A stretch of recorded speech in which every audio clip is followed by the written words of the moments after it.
See how it sounds on your end. Oh, the Twitch? Yeah. Okay, yeah, I'm watching your stuff now. Yeah, I had to play with things, make sure we got chat box working, because I'm really empty box. I'm real sad about that chat box.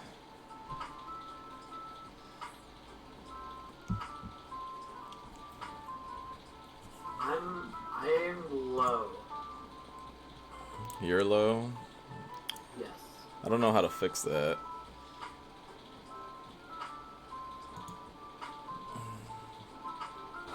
If only... Let's see. Can I make my mic louder in Discord? Yeah. And if you have the Twitch open, I can then mute myself on Discord, so then we don't get the kind of overlay effect. Well, I can make it quieter on Discord. Oh, okay. Oh, right, yeah. I'm also just gonna mute the stream. Okay. Once we get this all figured out. Give me 1 sec. I'm gonna pull up settings. Well, I have it the highest I can get your volume, and since there's no, like, way to get a direct feed of... What the hell? Direct feed from just you. Okay, let me talk now and see how I sound on the Twitch. Yeah. I can potentially move my mic closer to...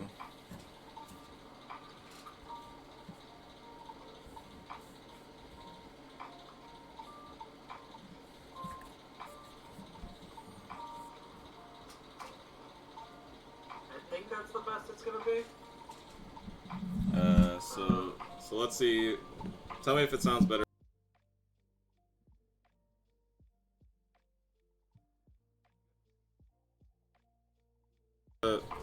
Try saying something now. I got it like kind of close to my monitor. See if that just picks you up. Let's try speaking one more time.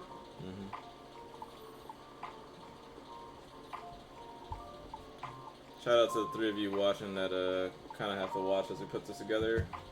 First time. I think you started talking right as Twitch started. Oops. Alright, I'm gonna be silent for a second. I sound better. Okay. Okay. I'm ready when you are. Alright, well, the hard part for me is going to be to look at the camera. Yeah, cool.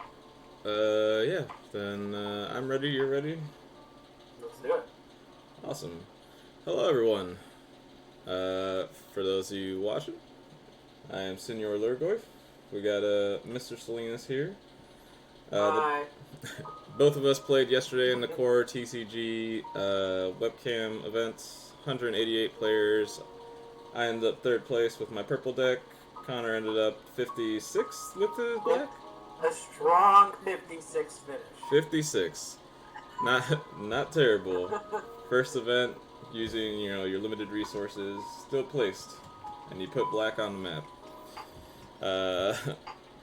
Today, yeah, I did that all by myself. Alright, so today we're gonna try our hands at something we talked about doing, trying a podcast-esque thing here on Twitch. Got a lot to discuss. We have the 2 top 16 deck lists from the Saturday and Sunday core TCG events. I didn't see anything about the top cut events. If anybody has those and can drop that, I'd appreciate it. I'll try to make sure that... Try to make sure I can get, what do you call the links? The full scope? Yeah, I gotta make sure that I can set up that people can send me decklist links, or at the very least you can send them to my Twitch DMs, and we could probably look at them that way if anybody does have them. I didn't see them. Having personal experience with Top Cut, I imagine they actually don't exist. that would be correct. Yep. But yeah, let's get started. Take it away, Connor. What do we got to start with? So, before we get into anything, let's go over just like the deck list of what did well in these tournaments. I am going to try to read off people's names, so I apologize if I get anything wrong. Let's start with Saturday. Alright, so First place, we'll go first to 16. Perfect. Make sure I can see this. Alright, so we got the first place. Looks like we got Omnimon Blue. Yep, Trace Lechnier with Blue Turbo Omni. Seems reasonable. Clearly, you can tell he either had to trade for his Plesios or didn't have access to them, because Plesiomon probably the best drop for the blue Omnimon deck in order to go into Omnimon. So not maxing out at 4 seems like a strange thing, so I'm just going to assume that he did not have the 4th copy. Yes, I think for a few things in this event, some stuff that is going to look weird is just maybe they just didn't have it. Yeah, I'm going to assume that that's just kind of going to be the trend for any lists that look a little off. Especially when we talk about something like his ultimate lineups. We have 2 Loader Leomons and only 1 Weregaruru, so probably just didn't have the Weregarurumons, so he went with the next best 7 option. I do think it's important to shout out the fact that he does have an alternate Omni, and that's important. Yeah. You gotta play what you got. And he got lucky with one of his Omnis.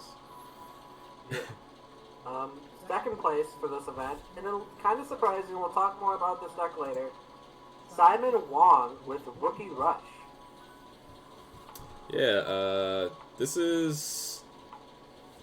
it's not the cleanest Rookie Rush list I saw. I know there is a... I'm pretty sure the one that like won a European event or something like that was actually just straight blue-green, and then had the Tapermons for like a draw engine. But yeah, this is almost as clean as you can get it. just literally all green and blue dudes. No champions in this list, but the full set of Puppetmons. Puppetmon is a hobby.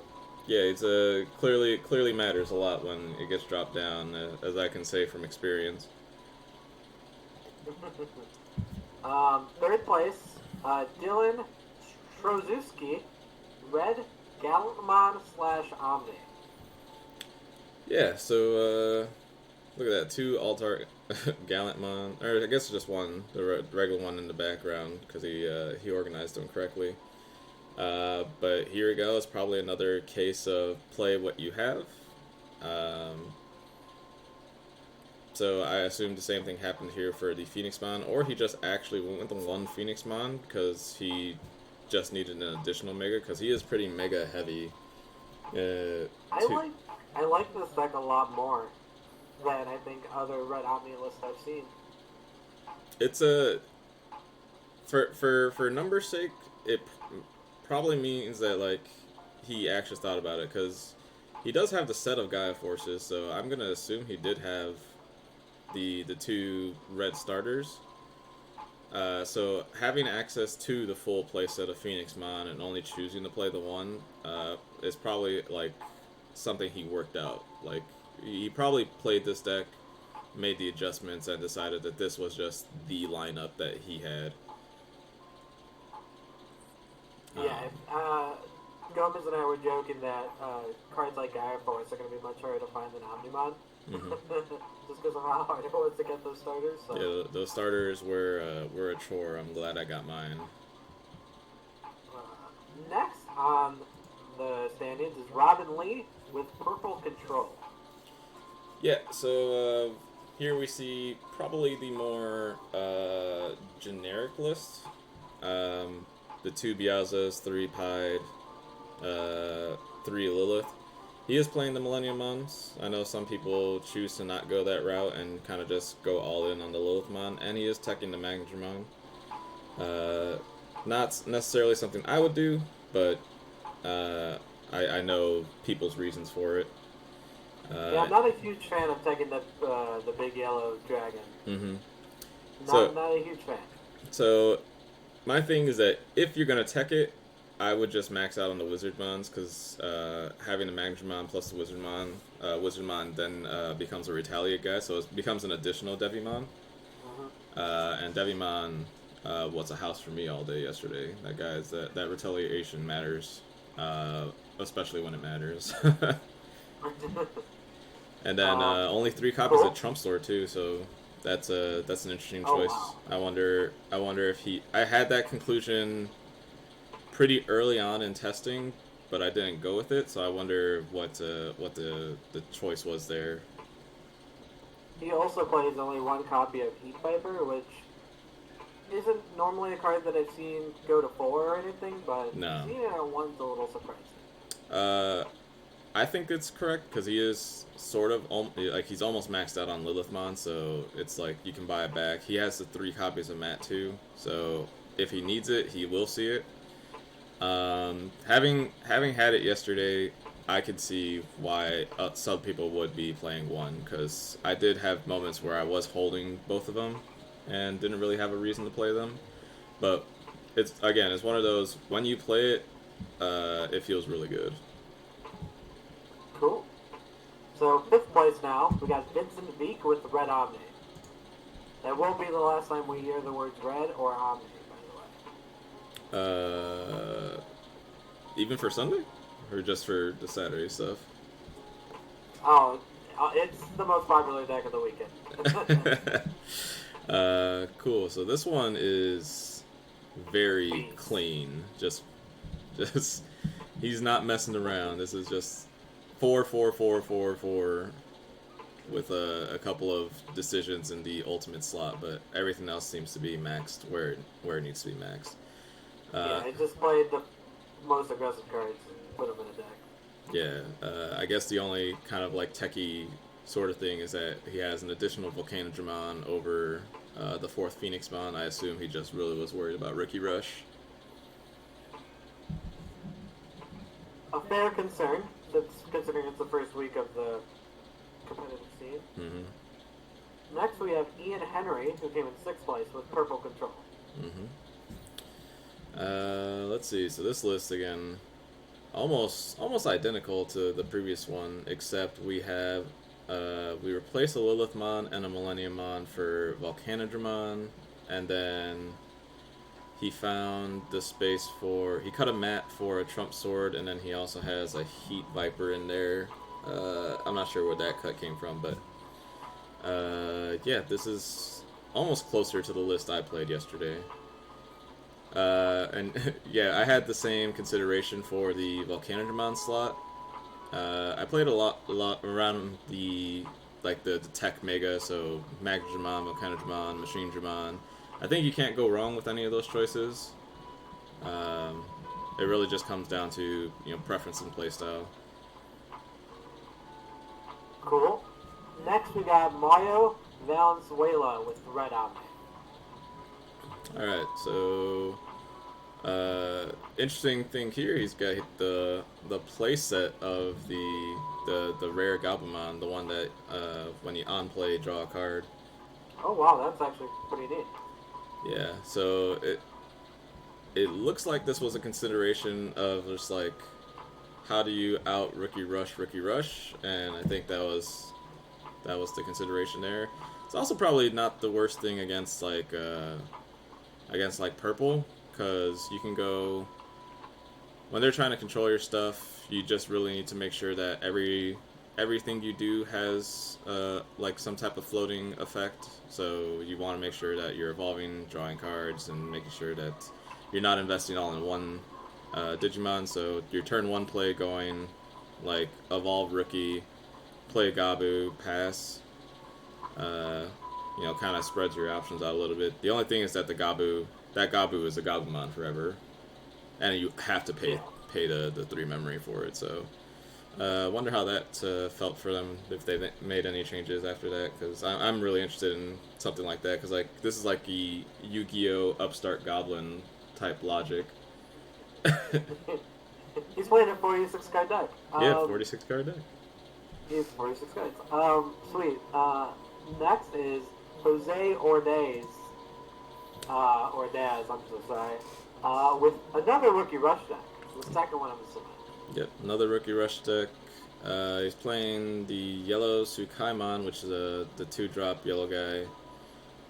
So he just seems like he wanted to focus more on playing all of the 2-drop rookies, because yeah, he's got I'm not sure if this is like a card for card copy of the list that True Steven Champion posted, but that's what it looks like.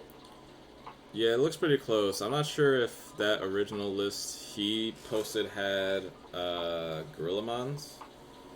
Definitely didn't have the Wanya Eggmon, but I assume he just couldn't get that third Upamon because he didn't want to pay the $6 or $7 people were asking for it.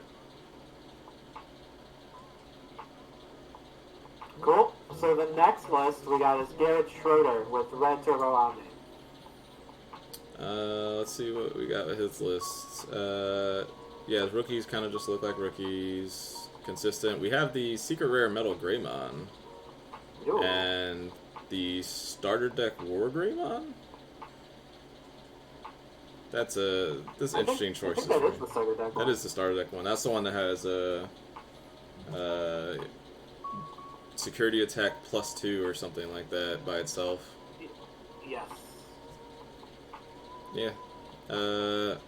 Yeah, don't hate it.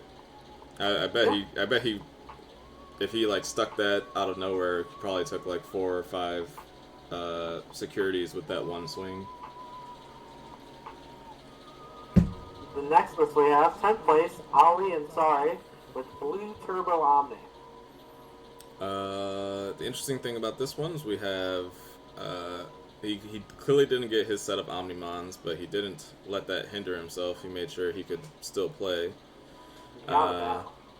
So he only had 2 Omnis. He only had 2 of the super rare Metal Gurumon from the set, so he supplemented those with the starter deck Metal Gurumon, and then 2 copies of Machine Dramon, which seemed pretty interesting.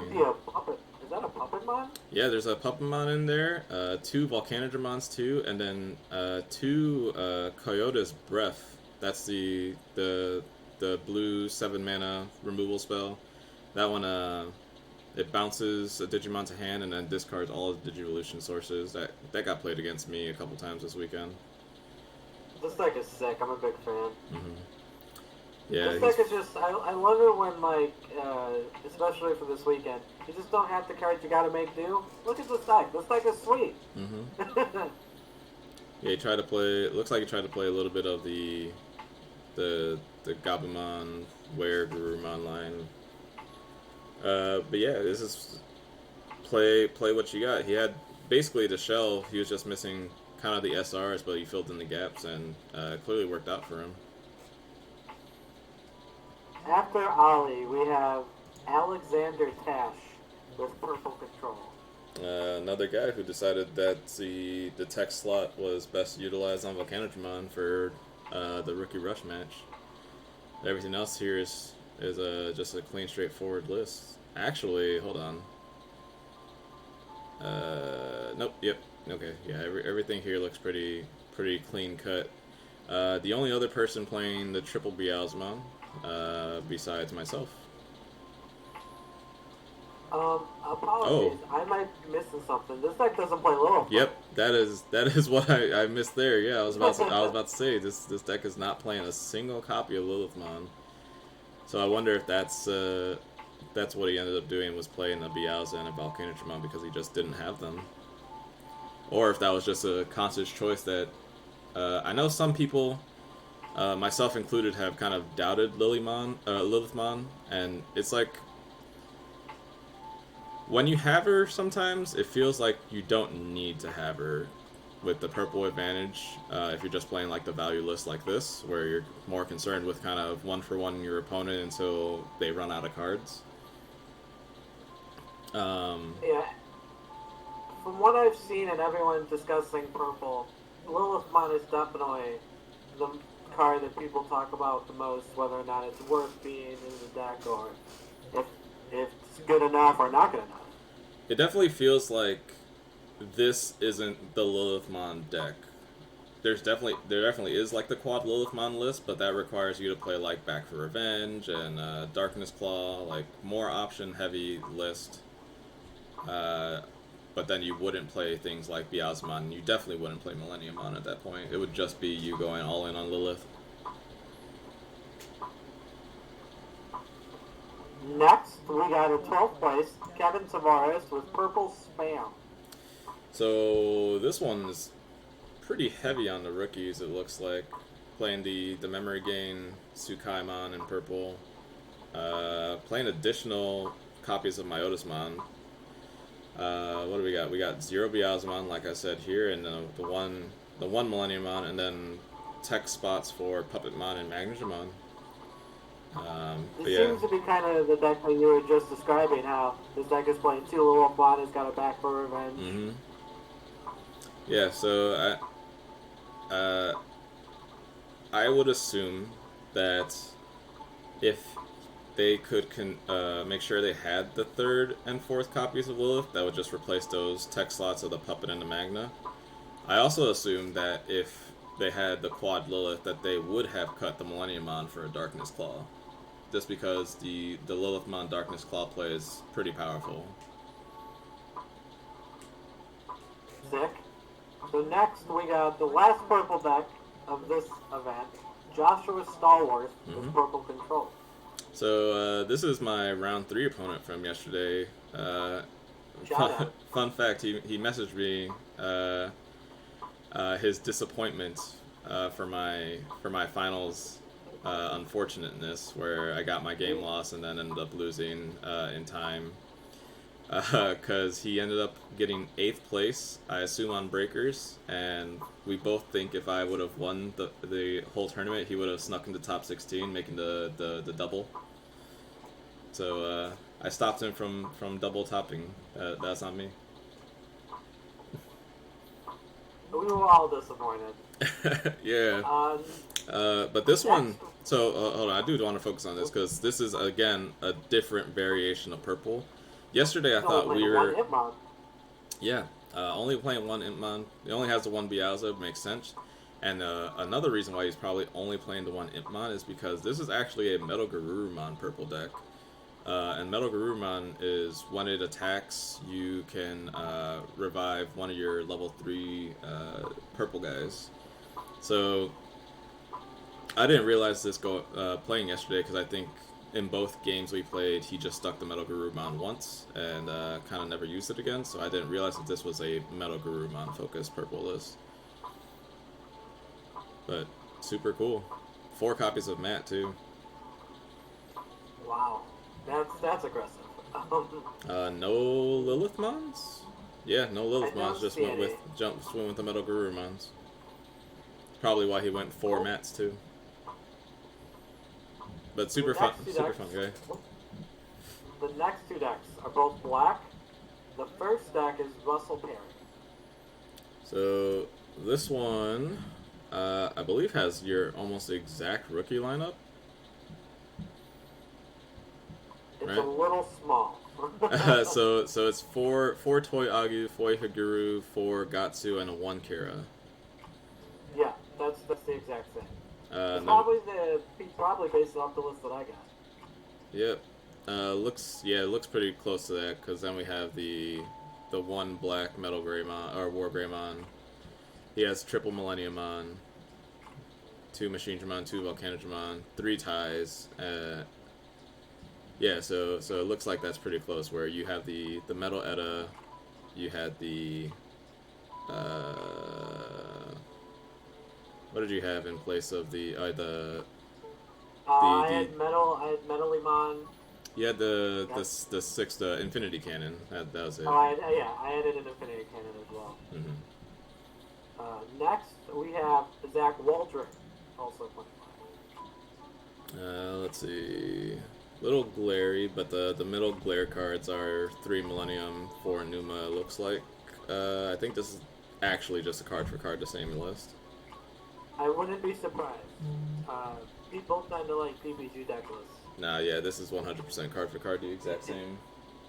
And rounded out with the coolest deck in both tournaments by far, Stephen Finley with Rainbow Tech. Yeah, I saw this and I had to stare at it for a little bit because it's kind of beautiful. It's a perfect necklace. um, a lot of people don't think, or at least like their immediate thing isn't to go to trying to splash an additional color for consistency reasons. This is a pretty obvious thing. I think this week in particular we saw kind of people trying to play around with that with the whole True Champion Steven playing his like blue-yellow list. So he kind of showed what the formula is for splashing a color, like doing a hybrid deck. And you kind of see that this guy followed that same kind of thing. He's using blue for the memory advantage stuff, so heavy on the rookies and champions, so he can make sure that his hammer sparks hit. But he has black top end, and it's basically, or a purple top end, and it's just basically chimeras and Lilithmons and mats. So the Lilithmons are getting back Darkness Claws and Trump Source, so his deck can attack over basically anything he wants, almost consistently. And I don't know about you, but I don't want to play against an Omnimon that is 18k and can attack twice. That is that is a lot. I want to play this with this deck. I don't want to play against it. Yeah, I actually might mess around with this because I have everything to make this list card for card. So I think I have everything minus two Chimeramon and Omnimon. So yeah, I might screw around with it a little bit also. Yeah, I might but sleep. That was Saturday's event. Yeah, this is by far the most interesting deck. Super cool that he managed to sneak in that top 16 with this, because this list is definitely exciting to look at. Almost all the Dark Masters. I'm upset that he didn't just play the Piedmon to run the full thing, but what are you gonna do? I would love to pick his brain on how he came to some of these numbers. Mm-hmm. So Sunday's event. In first place, the evil anime villain who beat our lovely Jonathan Gomez, Tony Huang on green. The only green deck, like mono green, that topped either event. Yep. I think it's pretty close to card for card the True Champion Steven list, except he's really heavy on these terror clusters, which I think in gameplay, at least for me, it felt like they were kind of underperforming. It stopped me from, killing him, but it felt more like it delayed the game rather than actually mattered. I think the difference between Millenniummon putting something on the bottom and this putting something on the bottom says a lot, because Millenniummon will not only stick around but survive a removal spell. Terror Clusters is just 7 memory past your turn in this deck, but something worked out for him. I wonder how many times he got into security check and things like that. I think that's what it was. He said a couple times his security checks, the last security ended up being flower cannons and tapping his opponent's team to stop him from losing, and then he would just swing out and win back. Securities yesterday mattered a lot. I can say that too from experience. Oh, absolutely. Whoever goes deep in these tournaments, they're going to be a good player, Mm-hmm. right? You don't go 6-0, you don't go 7-0 without being decent at the game. But it takes a little bit of luck to win the whole thing, and I think yesterday Tony definitely felt that with some of his security checks. Mm-hmm. Yeah, congrats to him. Super fun game either way. Wish we could have got the full set, but what can you do? Fill out your deck list, guys, correctly. In second place, Anthony Figueroa on Blue Omnimon. Yep, this one's again probably one of the. I think at this point this is the cleanest blue list we've seen. I'm pretty sure this is a card for card True Champion Steven list minus the eggs. I believe he's playing more Upa than Suno. Sunamon's an interesting choice to begin with. I don't really see that egg. Usually the other blue egg is the Wanyamon, but this one giving plus 1000 DP when opponent's Digimon has no Digivolution sources, so going for that extra plus 1000 DP, swings over things, makes your Omnimon not lose to opposing Omnimons in security checks either, so yeah, kind of like it. And next, our main event. In third place, Jonathan Gomez playing purple. So, the most common question I've received in the last 24 hours is, where's the 50th card? In case you didn't know, in the finals yesterday, I received a game 1 loss because my deck list was improperly filled out. This is something that you can easily avoid, boys and girls, by counting. Literally, so this isn't the first time I've gotten a game loss for a misreg deck. I've made this mistake many times, and I do not learn from it. And this time I didn't even have to write the cards down. I literally only had to take a picture, and I couldn't even do that. But I don't think I can say it anyway. For those of you wondering what the additional card for this list is, it was the in this image the missing card is the second Lilithmon. Since this happened, I have since adjusted the list, so we do have 2 Lilithmon now. We have 2 Myotismon, and we have 3 Demi-Devis over Tapirmon. So instead of 4 Tapirs, I'm doing 3 Tapirs, but 3 Demi-Devis. But yeah, this list outperformed yesterday for me. A lot of my wins felt really definitive, though sometimes it kind of felt long to win because, you know, I was making sure that the board states were always in my favor. I would take turns off from attacking to make sure that things were cleared out and just kind of stalled my opponent out as much as I can before I started to slam Beelzemons and Millenniummons and take securities that way. But this deck was by far one of the best decks I've ever played. Cool. Now that we're done with that, in fourth place, Benjamin Lee with Blue Omnimon. Again, another clean, straightforward list. Only playing the 4 eggs, not even wasting his time with the potential miss on the 5th one. Just 4 is enough. Don't need it.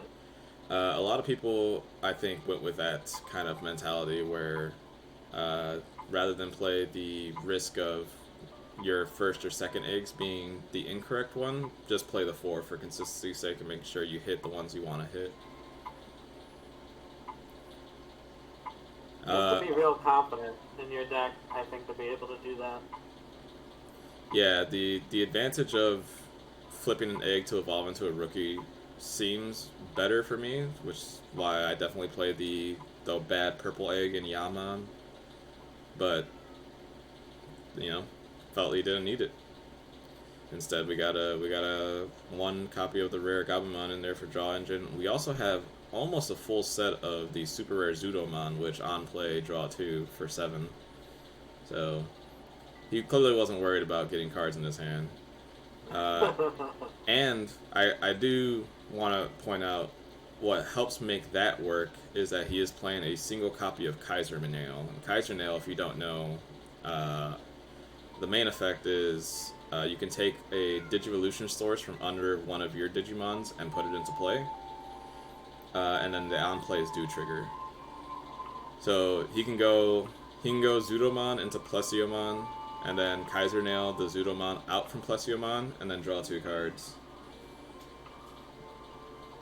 And that's just among some of the things he can do. He can also do that with the one Gurumon that on play you unsuspend one of your blue Digimon.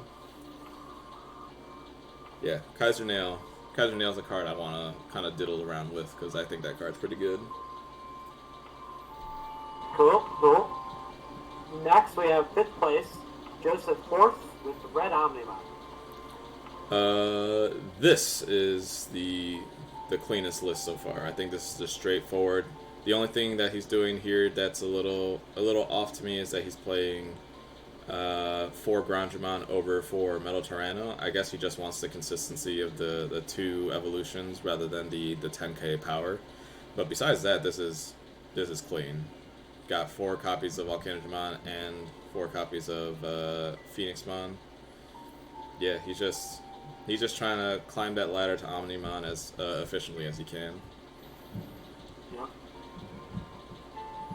Next, we have another red Omnimon in Adam Gilbert.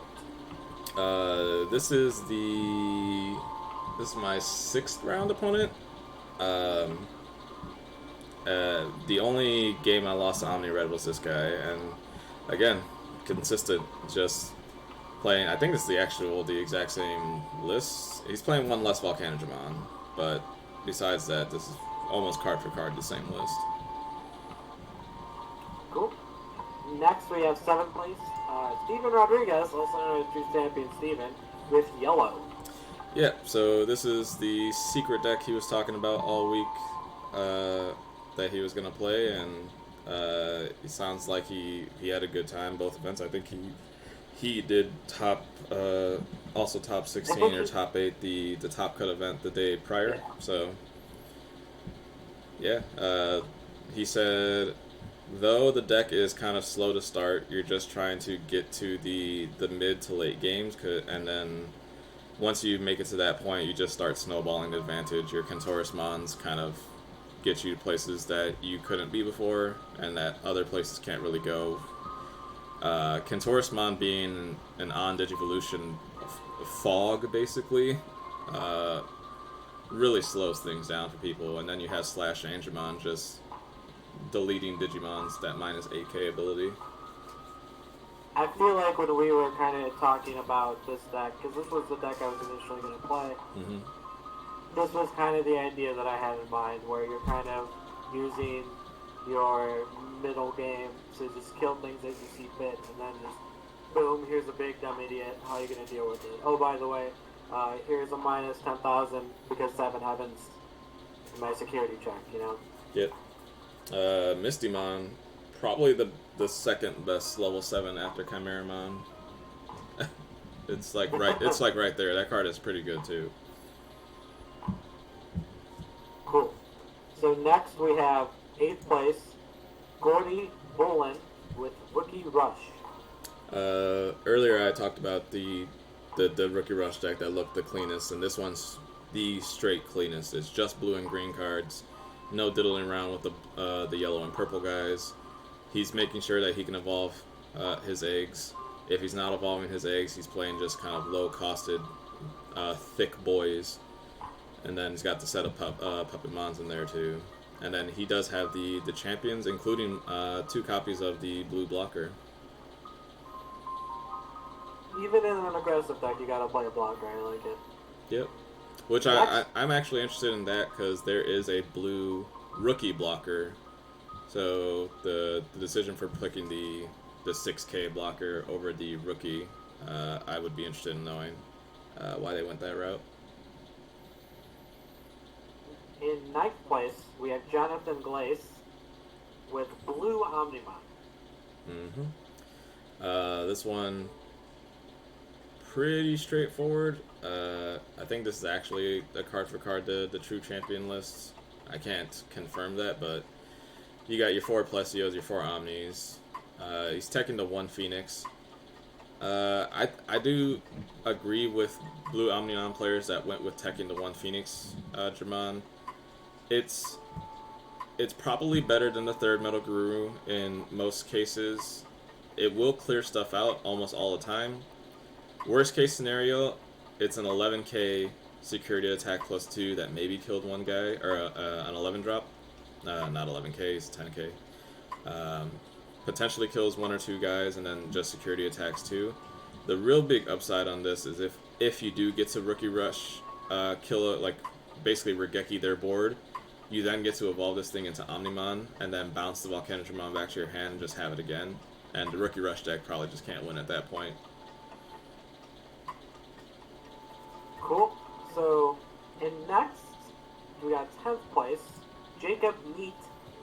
also playing yellow. I believe this is just a card-for-card copy of the True Champion Stevens lifts from the day prior, because he hasn't made the changes to the Anji Womans and the starter deck Anjimons, I think those are.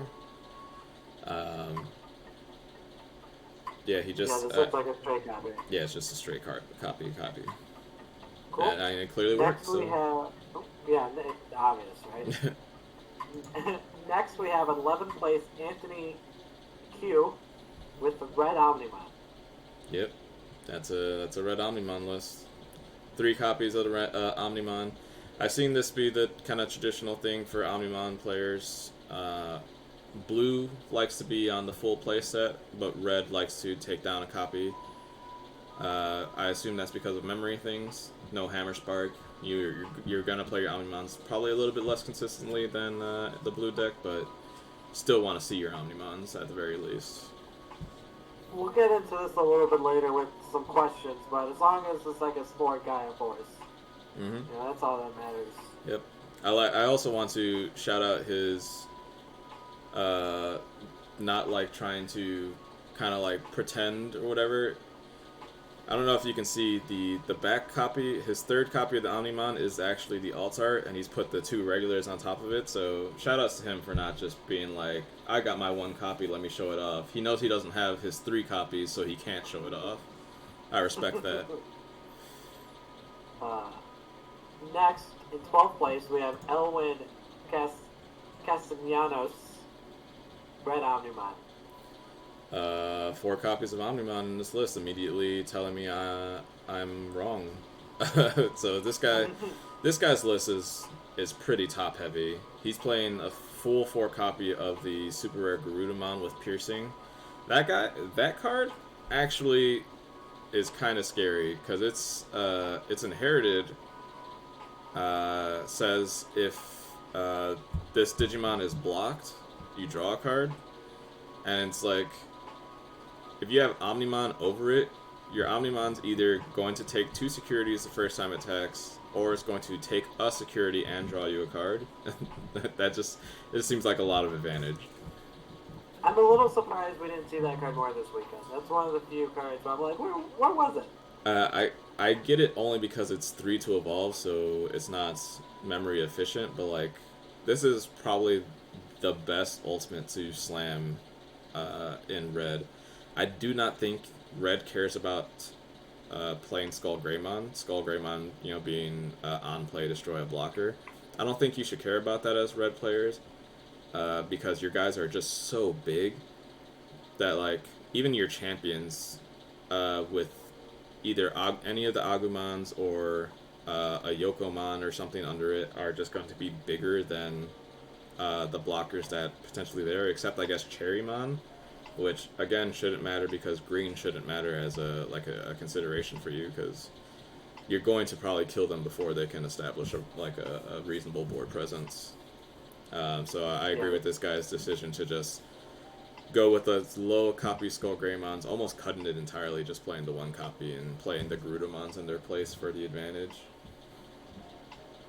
Yeah, the numbers in red are definitely its biggest advantage. That and Gaia Force.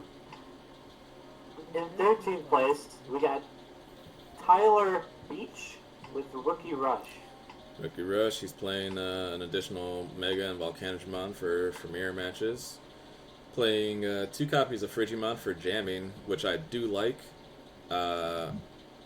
Obviously, the biggest issue with Rookie Rush is that your rookies will probably die to security checks, almost guaranteed to die to security checks. So to be able to do this and kind of make sure that your attacks are going to go through, but Frigimon will live, then your Frigimon also then can usually eat up an attack, so your security is not being pressured. You're fine trading 1 security for a Digimon attack.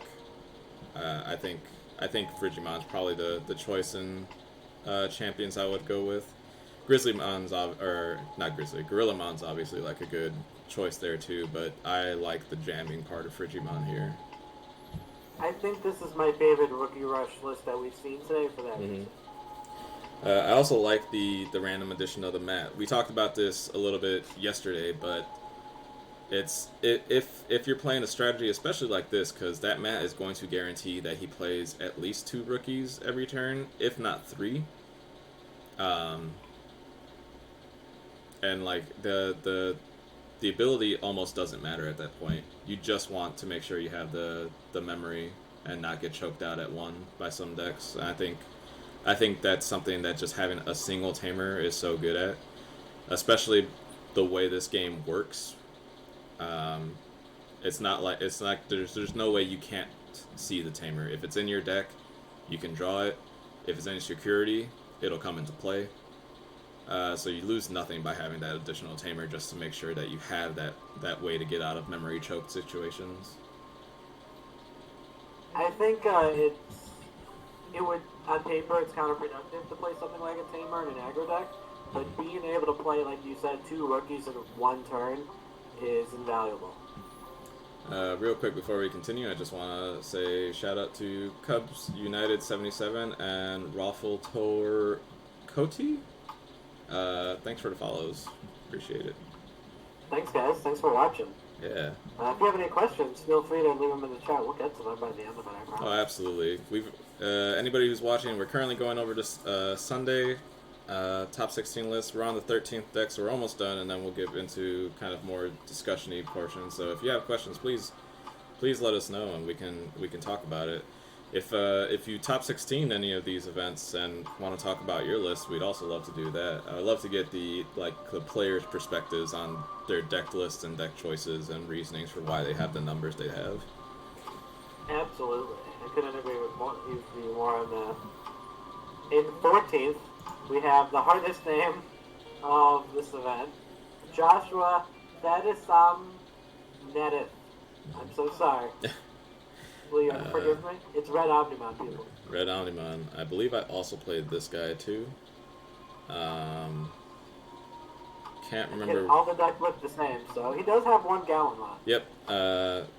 I believe this is the guy that actually stuck the Gallimon against me, and I think he's also the guy that managed to get the actual 1 attack and then milled me a security off of it too.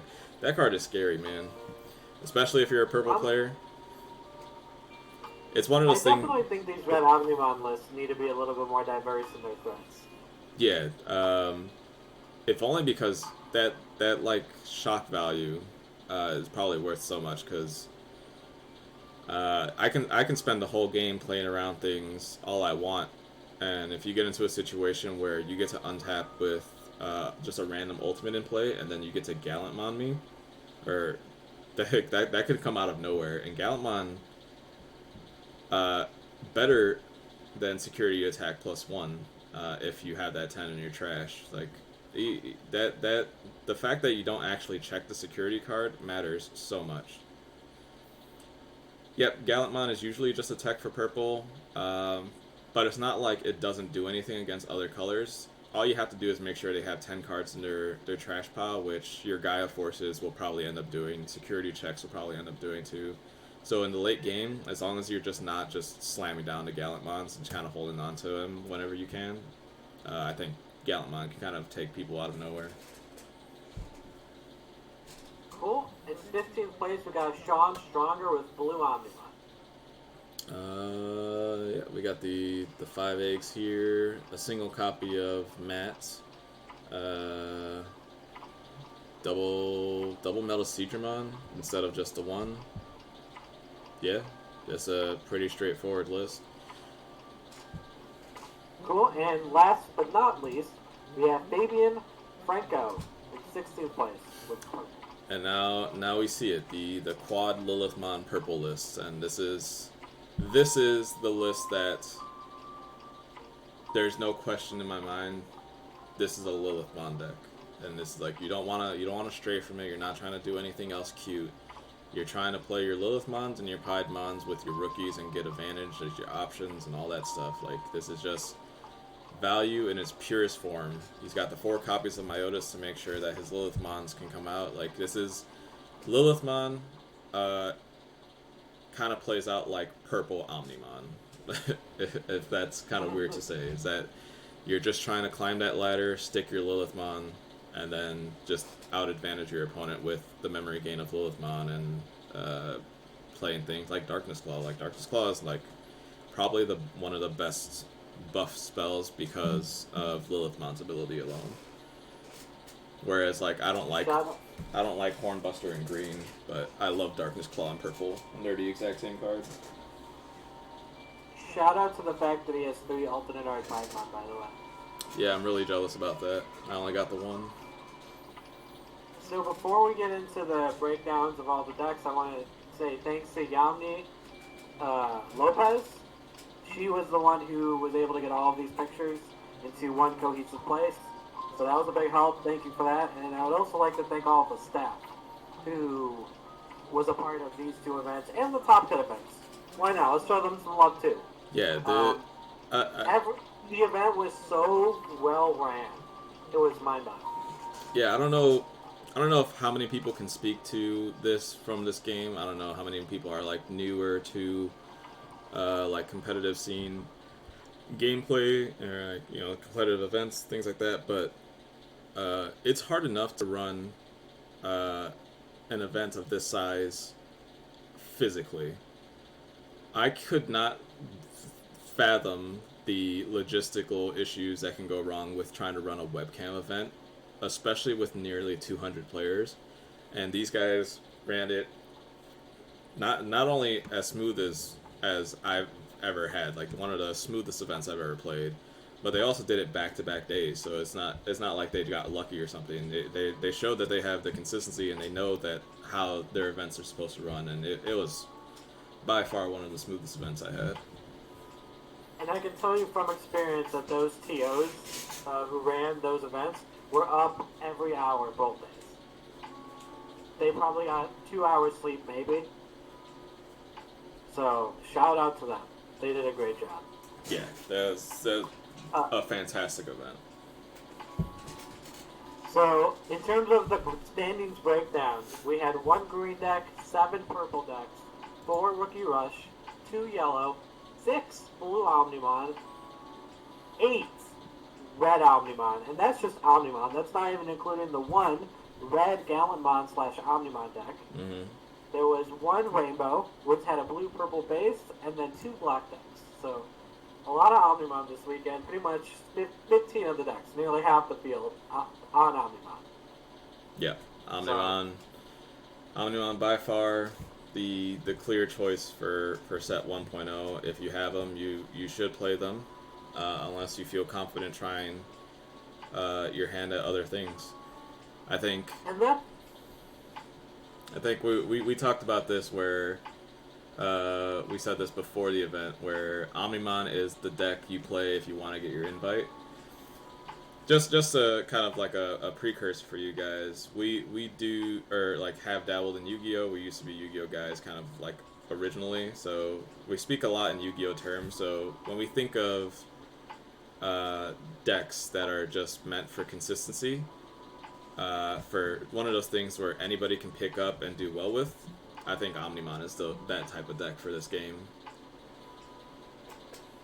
Yeah, there's some tech choices you can definitely make in Omnimon, but it's going to be like 40 to 48 of the same cards, like every time, and there's always going to be 2 tech slots. So since we're talking about Omnimon, I have a few questions here that I came up with. Since we're talking about Omnimon, we'll start there. So is Omnimon so good that you have to play 42 other just random cards? The other 4 auto includes being Hammer Spike in blue and Gaia Force in red. Yeah, it's clearly one of the better, or probably like one of the most consistent things you can do, and I think that's just based off of how early the game is, and I don't think. I think the reason why purple is the other consideration, where if you're not playing Omnimon, you're playing purple for that attempt to be the winning deck list or things like that, is Omnimon is just hard removal. It's unconditional. It just says on Digivolution, destroy a thing, maybe destroy more than one thing, but the ability to just, if your opponent climbs the ladder, puts a Mega into play, that's even though you're drawing cards along the way while you're doing it, that's still resources that you're losing. You can't make up for that. Once they're gone, they're gone. And Omnimon just coming down and completely wiping out something is just so good. Also, it's the biggest Digimon in the game right now, at least as far as set 1.0 format. I think it's still just the biggest Digimon in the game, even if you consider all the way to set 4 in Japan. I think Omnimon is still just the biggest Digimon at 15k. I think that the Chaos Dramon now is 14. So yeah, it's in security. It will destroy almost every single time whatever attacked into security. If it's in play, it's definitely destroying something because that's literally what it does. And potentially even just like getting clocked for additional hits. Omnimon is just that much of a powerhouse of a card that, yeah, I will play 46 other cards to make sure that I can play my 4 copies of Omnimon if I have them. I think Omnimon's obviously a good card. I'm not, shaking the system if I say that Omnimon's pushed. But my only issue with those decks, and some of them weren't the case in the ones that we just looked over, was I feel like they're all in on Omnimon. I get consistency's a thing, but it's never. Whenever I pick a deck or want to play a deck, I don't think of it necessarily as I want to get my invite. I want to win the event. And yes, Red Omnimon, like you said, can definitely win, get your invite. But man, that deck is all in. Yeah, it's just, there's no playing around it. Again, we talk about when you're playing these decks. The Digivolution mechanic is probably one of the best mechanics in the game because it's they understand that you're gonna lose resources playing these things in the memory already, so allowing you to draw that card to at least replace itself, great. The thing is, when it replaces itself, it's not like it's a direct replacement. It's not like you play a champion, you get a champion. Sometimes you play a champion, you get a rookie. Sometimes you play a champion and you get a mega when you're looking for an ultimate, so now your ladder doesn't matter. We see, especially in the blue versions of Omnimon list, the cards in the blue pool aren't really good when you look at them. Like a bunch of vanilla guys that kind of do nothing. Garurumon is a 6 to play champion with an on play. Like when you look at that compared to purple, that's Devimon, and that's you're usually not going to hard play the Devimon, so the 6 doesn't matter.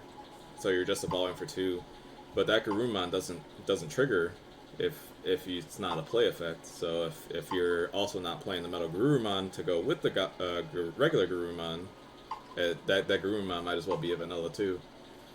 So then we have vanilla ultimates in Manzemon, vanilla Mega in Plesiomon, where Garurumon is also vanilla Mega, has a great inheritable, but that's again need that thing. Zudomon, another on play ultimate. Even though like draw 2 I think is a great ability, and it's definitely something that in the late game is going to feel good. Kind of like for card advantage, but honestly, in the late game, if I'm playing that Zudomon at 7 memory, I think it's because I'm desperate and I need to draw cards or I'm gonna lose. Yeah. I played against Blue Omni twice on Sunday, and I drew into both games.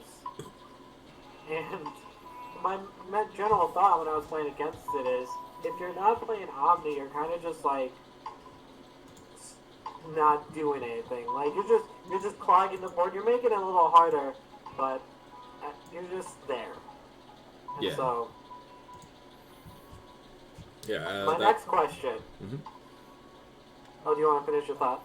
Oh no, it was more so like my considerations for the weekend because I was on the fence between purple and blue Omni.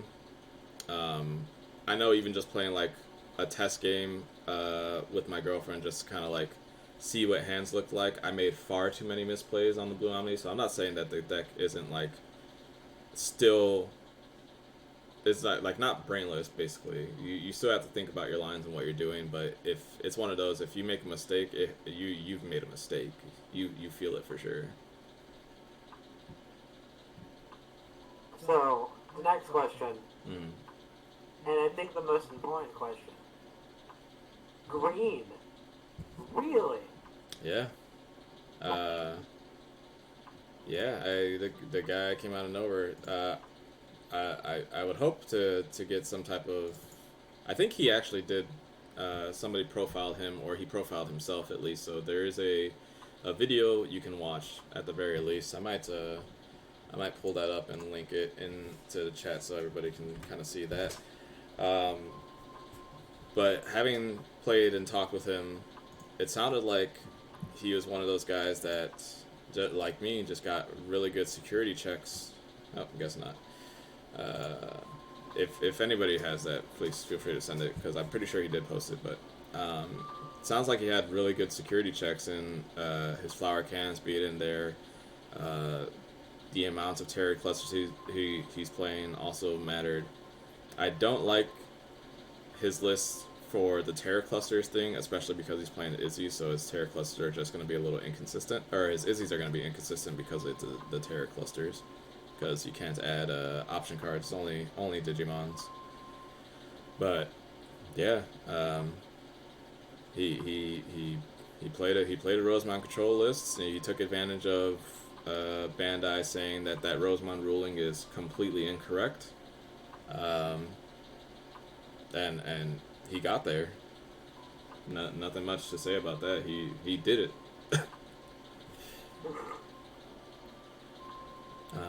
The next question that I have here. So black was the only color not represented in the top 16 on Sunday. Mm-hmm. And aside from green, was the least That's your represented fault. deck all weekend.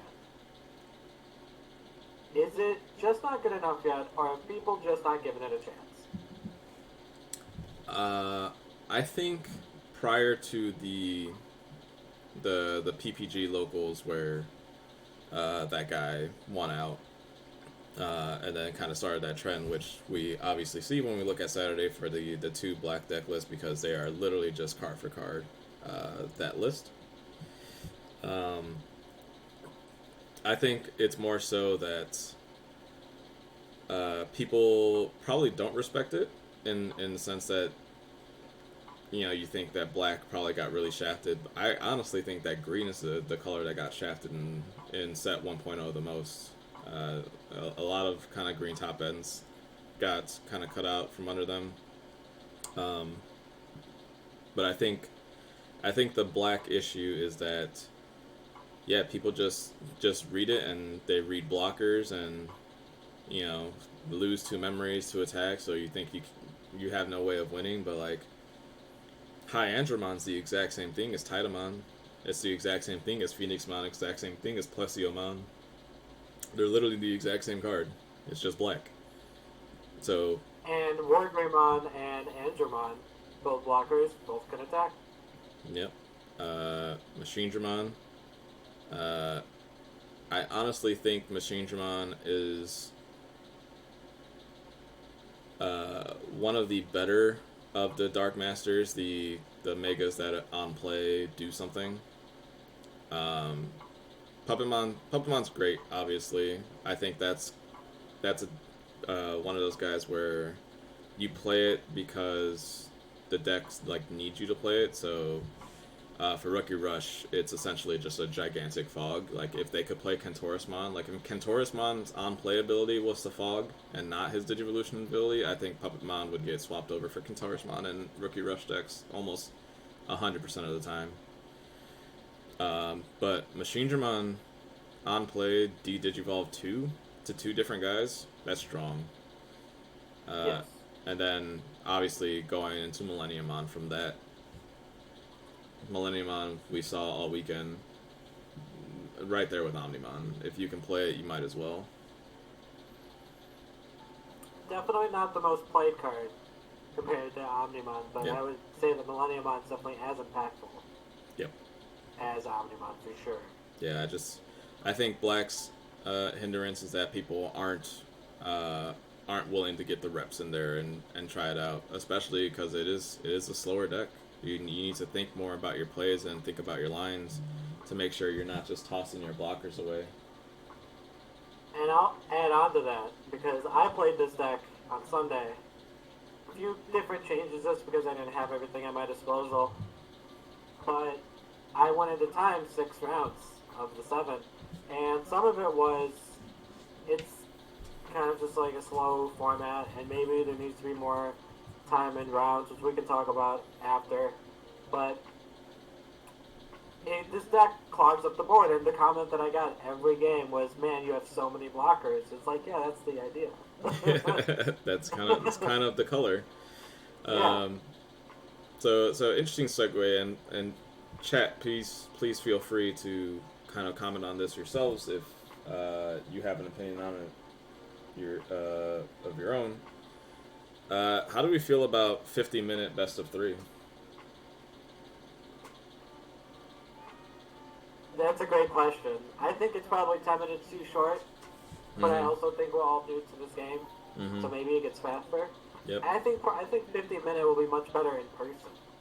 Yeah, I thought the exact same thing, because I think a big thing that you lose from webcam events that is probably very common for especially competitive level players who go event to event and do this thing is that you don't get facial expressions. I don't know about you. A lot of times when I'm in game playing matches, I don't actually communicate. Like, I don't say words. It's usually just hand expressions, face expressions. Like, especially like something that's like passing your turn.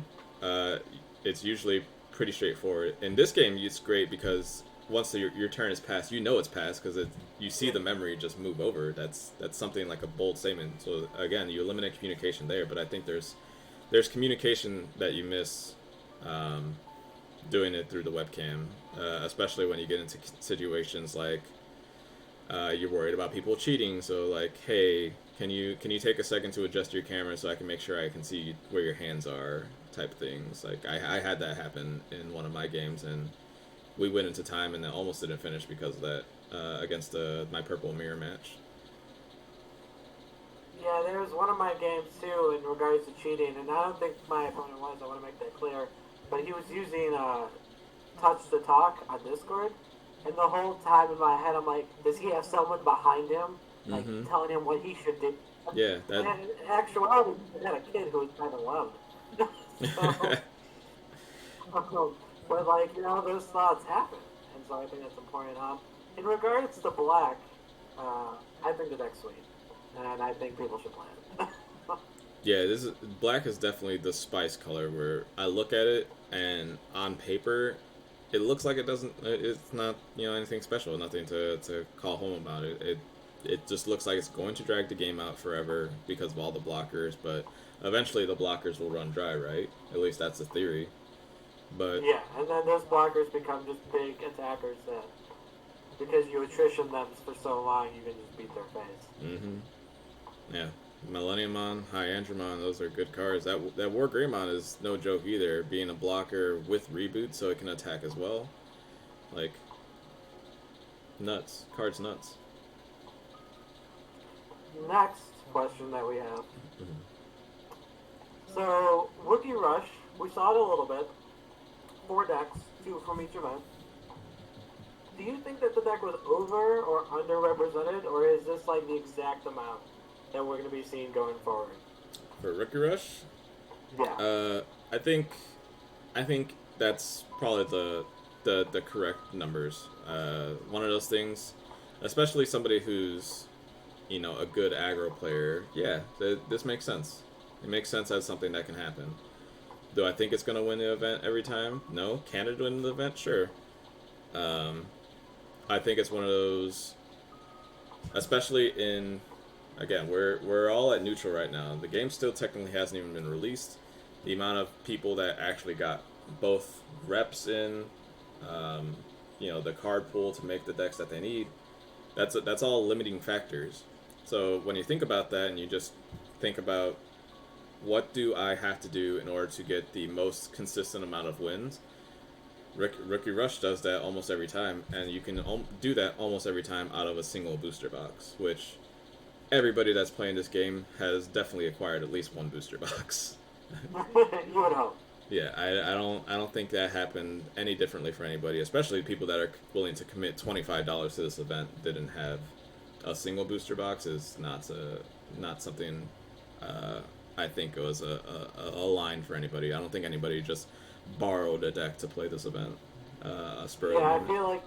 I feel like if you came to this event with Rookie Rush, it's because you wanted to play Rookie Rush. You Yep. thought that deck was going to be good, not just because, oh, these were the only cards that I had.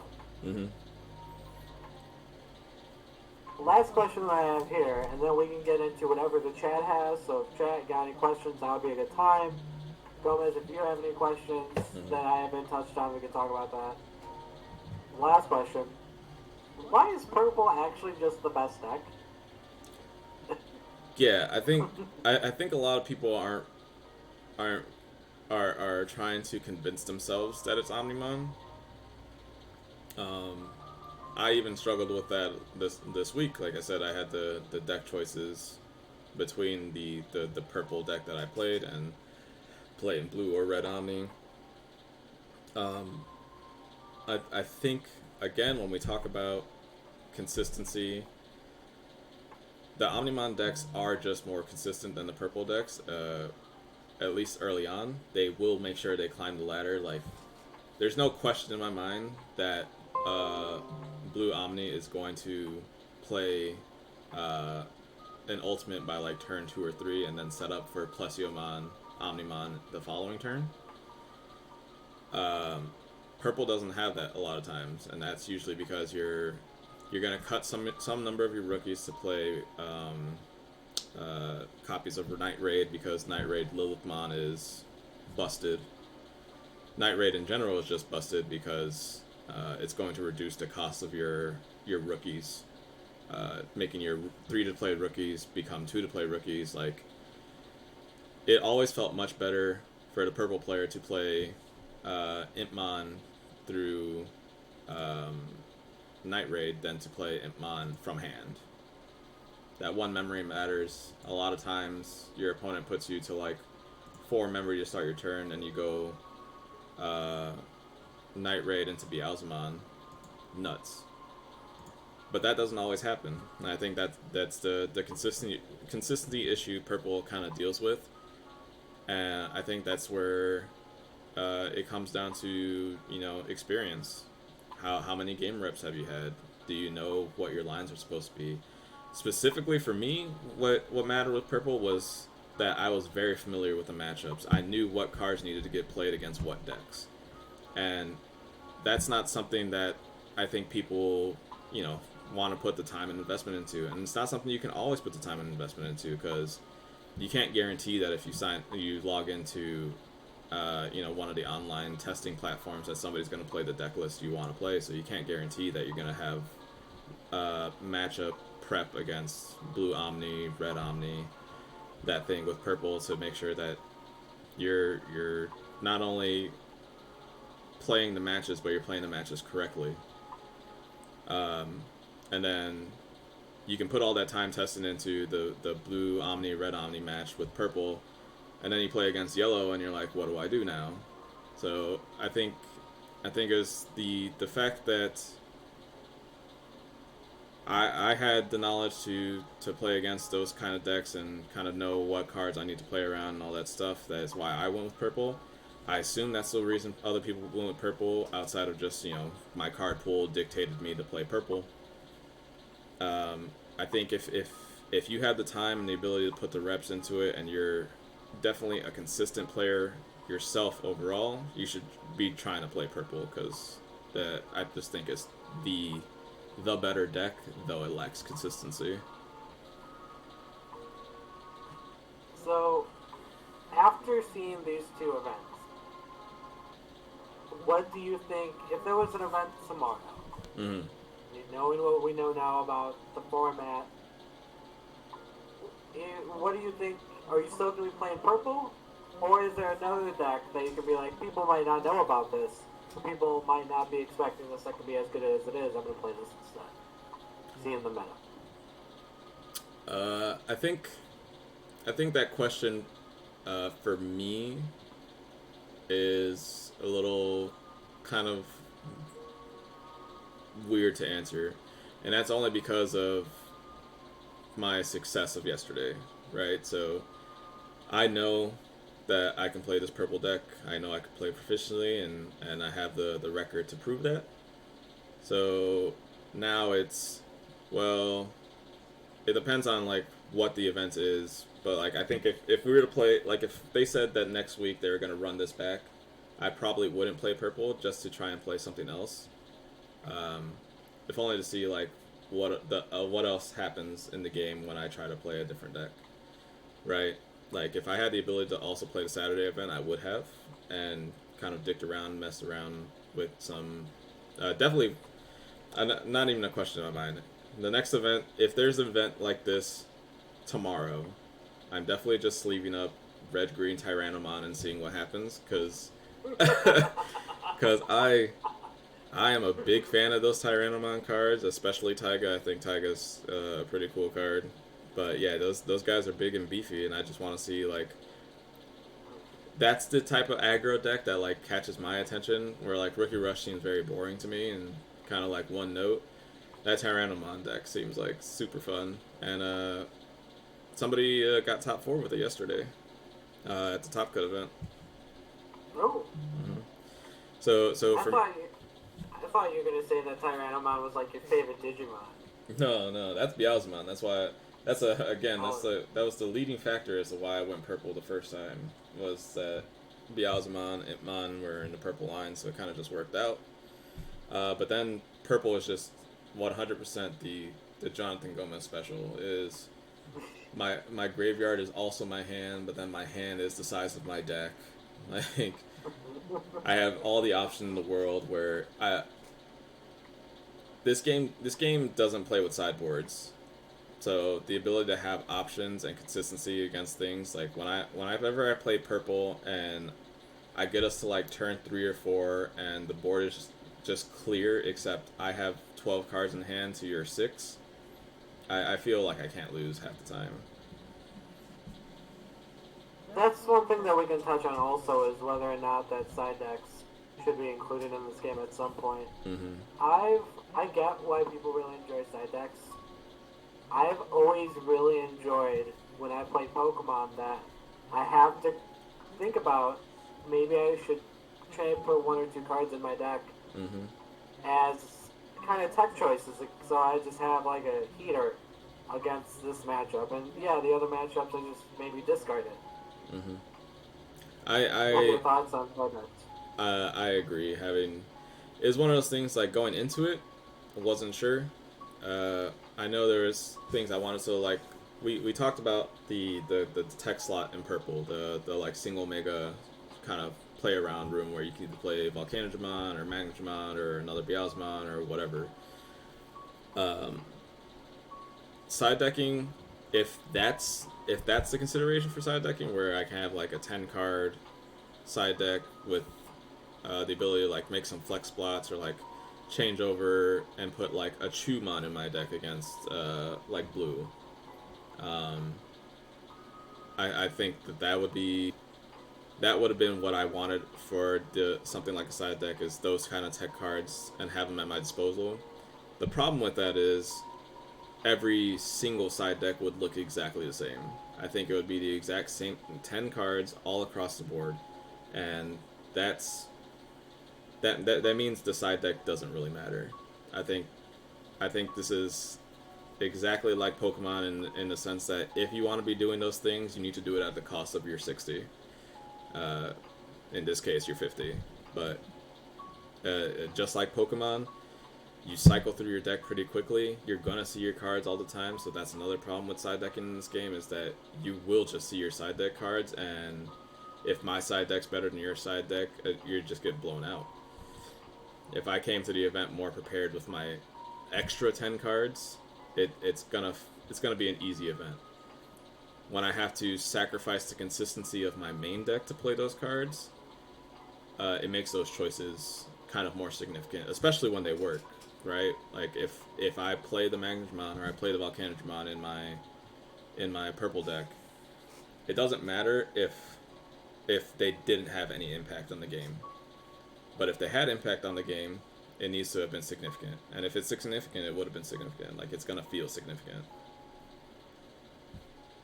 I also, to add on to that, um, I agree with that there should be no side deck because I also just think it adds more skill and it adds more thought into deck building, which I think a lot of people kind of clown on from time to time, or people can be kind of quick to be like, oh, you just net deck this deck. It's like, no, I actually, like, you know, there's a shell of 46 cards, and then I really thought about those last 4, and that's why I top 8'd, because I got 3 of the 4 of the 4 correctly of what those 4 flex slots were. It also makes just the overall gameplay a lot more tense, and, like, you can go the entirety of game 1 without ever having seen a potential tech card, and then if it gets slammed on like game 2 or something out of nowhere, like that can shake your opponent up, like. Or in the inverse, let's say you're playing against a deck and you see a card game 1 that you weren't expecting. Now that's in your head the rest of the match. Yep, it's I'm just like, if he's playing dip card, what else could he be playing? And then you just go deep. We look at the red Omnimon list that had that single copy of Gallantmon in there. That Gallantmon is no joke. If you're not expecting it to be there and it shows up, like sometimes you get into a situation where you just can't play around it because it's too far gone at that point, right? Like I don't know. It's one of those things like. The colors and the megas have the ability to have those like tech and flex spots without sacrificing consistency, and I don't know, that's just a really interesting reason I love this game, is that you have the ability to make these main deck choices that are little nods and hedges that can either be really favorable for you or can detriment you, but usually more than not they'll be favorable if you're. I mean, I feel like we saw that all weekend with Volcanic Draymond. Yep. You know, it's like that was the tech card that everyone kind of just like was everyone's first choice. Yep, and I think I like that you said first choice, because I don't think enough people put in the time and testing and effort to thinking of other things. I think they just went straight for the Volcanodramon because, you know, when you looked at gameplay for set 1.0, set 1.5, or set 2 in Japan, we were just looking like the original release before we got cards. You heard about Volcanodramon and you're like, this card's busted and blah blah. And it's like, honestly, Volcanodramon's an okay card. It's busted against Rookie Rush. Like, it is 100% going to delete 2 or more Digimon, and that's great. I think for deck building purposes and stuff like that, now when I look at cards, I'm considering memory cost, and I'm considering the impact of the board. If I'm playing anything that costs like over 5 memory, I need to know that it's going to be a significant tempo swing, whether it's like Heat Viper, getting rid of 2 Digimon for 5 memory. We look at things like Gaia Force, Trump Sword, where 7, 8 memory, but those are hard removal spells. Like, they are guaranteed to get whatever you need off of the board. So when you look at the pros and cons of, do I play this, do I not, because it's expensive, my opponent gets to do anything, usually when you play those cards, you're sending them back to square one. So it doesn't matter if they have that much memory, because can they reset? Volcanodramon is one of those, and so now I'm looking at like the on-play megas with that same 11 or 12 mana cost. Volcanodramon, what does it do? It probably only destroys 1 Digimon when it comes into play, but it has security attack +2, so if it untaps, it makes up for it, but it needs to untap, versus like playing Puppetramon or Puppetmon tapping a guy and then making sure their whole team doesn't untap. That additional line of text where the whole team doesn't untap is why Puppetmon is absurd. Okay. And then you look at Machine Dramon and Metal Sea Dramon and Piedmon, where they don't do anything that's like crazy different from Volcanodramon, except they guarantee 2 cards. Machine Dramon says on play D-Digivolve 2 Digimon twice. Consistent. Metal Sea Dramon bounces 2 dudes level 4 or lower. Still has a restriction, but unlike Volcanodramon, it hits blockers. And it's going to hit multiple blockers, and they probably can't play them both out next turn, so that's, again, absurd. And then Piedmon getting 2, again, level 4 or lower. I think that's kind of the point that I'm getting at with Volcanodramon, is that Volcanodramon only rookies. These other 2 guys having that champion option of interaction means significantly much more. What's up, Wolf? Thanks for stopping by. Feel free to ask any questions in the chat if you got them. Yeah, seriously. We kind of. Continue your thoughts. Oh yeah. As I say, we're kind of like winding down as far as the discussion portion. So very open for Q&A. If you have any lists that, like, if you guys have your deck lists from this weekend, even if you didn't top 16, I would love to be able to talk about them. Yeah, feel free. Ooh, we have a little question. So, are the Dash Pack promos and the regular promos worth getting or no, not really? That's personal preference. That's anytime you bling out your deck or things like that, that's on you. Are you happy with how much they cost? Are you willing to pay that amount to make sure that your deck looks a little bit nicer? That's a personal choice. For me, yep. Go ahead. I was probably about to say the same thing you were about to say. So Gomez loves Digimon. He's a big fan. You've watched it all, right? Yep. Still watching. So, yeah, I have seen maybe 5 episodes of Digimon in my entire life. And I started playing the game not really for Digimon, but because I just like a cool game, and it just so happened that this one like to be about Digimon. So when it comes to like these promo cards or anything like that, I don't care. Just because I don't need my stuff to look nice necessarily, or I don't need a flex that I have the most expensive stuff. I just want it to be functional. Mm-hmm. Yeah, and that's exactly it. That doesn't matter to you. If it doesn't, it doesn't. If it does, it does. So do whatever it is that makes you happy. Investment wise, I don't think we're talking anything crazy, especially because the game is so early. We don't know what their approach for reprints is going to be whenever they do decide to do them. Maybe they do just reprint the alt arts and make them non-foil or something in that type of like a reprint set. I think something this game might end up doing is either kind of like a special ed thing where it'll be like, here's a box, here's a certain number of booster packs from this past set for you to get your hands on again, and then we include like a box topper that's unique, or an old dash pack or something like that. If not, they'll go with the reprint method of like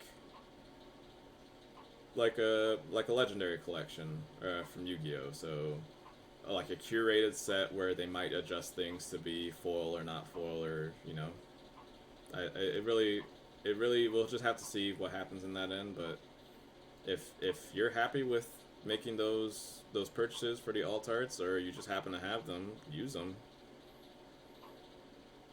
I wouldn't be surprised if we see something like a gold series for this game at some point. Yep, I think so too. Especially because when we look at like Dragon Ball Super and what Bandai did, the first 2 super sets or something like that, first 4 maybe, didn't have every card as foil. Then they moved to the model where you can potentially crack a foil version of anything in the pack, and then they started to sprinkle in reprint foils as like tournament promos. Um, I think that that's probably a route they're gonna end up going. Uh, maybe, but maybe not, because when we look at like the Japanese promos and stuff like that, they have like their participation promos and stuff. It's just like alt arts.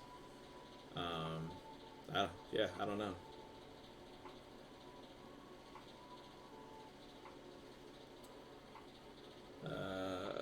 Great. And if we're talking outside of the alt art, like regular promos, so what are we talking like? Are you talking like the box topper, Agumon, Greymon, Gabumon, or Garurumon, Weregarurumon, and then the Tai Chi V Tamer and the Vidramon V Tamer? Because that's kind of a different question. Those are the only versions of those cards that you can get. So if you want to play them, you kind of have no choice. Okay, yeah. That if that's what the case is, no, I do not think you terribly need those cards unless that is a deck building choice you wanted to make. I know that there was a top cut, one of the top 16 Omnimon decks. I think it was like the third place Omnimon deck on Saturday. Their blue lineup utilized the promo Garurumon Weregarurumon line, just to kind of like make sure that their their Metal Garurumon plays were better than other Metal Garurumon plays. So stuff like that is like tech advantage against specifically mirror matches, because your cards are just going to be better than their cards for that reason. Um, but like you don't need them, because you can still just play Garurumon and Weregarurumon from the base set. You can play Garurumon, Weregarurumon from the starter decks, because the end goal is still just Omnimon. So for stuff like that, it doesn't really matter. Like here we see the red Omnimon deck with the booster pack Agumon. From what I understand, a lot of people prefer or I guess this is a starter deck Agumon, but a lot of people prefer the the box topper one, the promo. Um, does that necessarily mean you need them? No, because obviously we have them. We don't have them here, and this guy also made top 16, so it's not a necessity. The only ones that are a necessity are as if you're playing the Vidramon deck, so you need the Tai Chi and the Vidramon V Tamer, but that's really it for that. And those are gonna go down significantly once we get into January and more people are opening up booster sets. And we have confirmed that set 1.5 is the same box topper pack, so those booster packs are also going to get opened up. These cards are going to plummet in price. They're going to be like $1 or $2 each, like worst case scenario. So if you want them, just wait. If you don't need them. Yeah, that's the hardest part of this game for me so far. And like, I'm trying to tell people how cool it is. You know, and like, hey, maybe you should consider playing this game. And they're like, oh, cool, where do I get it? And it's like, oh. Yeah, yeah. I think it's completely dependent on what it is you want, what it is you like. Don't force yourself to think that you have to do things a certain way, especially with this game. This game is very open-ended and up for personal interpretation as how you want to handle things. So do what feels best to you. Great. Well, I'm all out of questions. Yeah, I think this was a very great first run at this.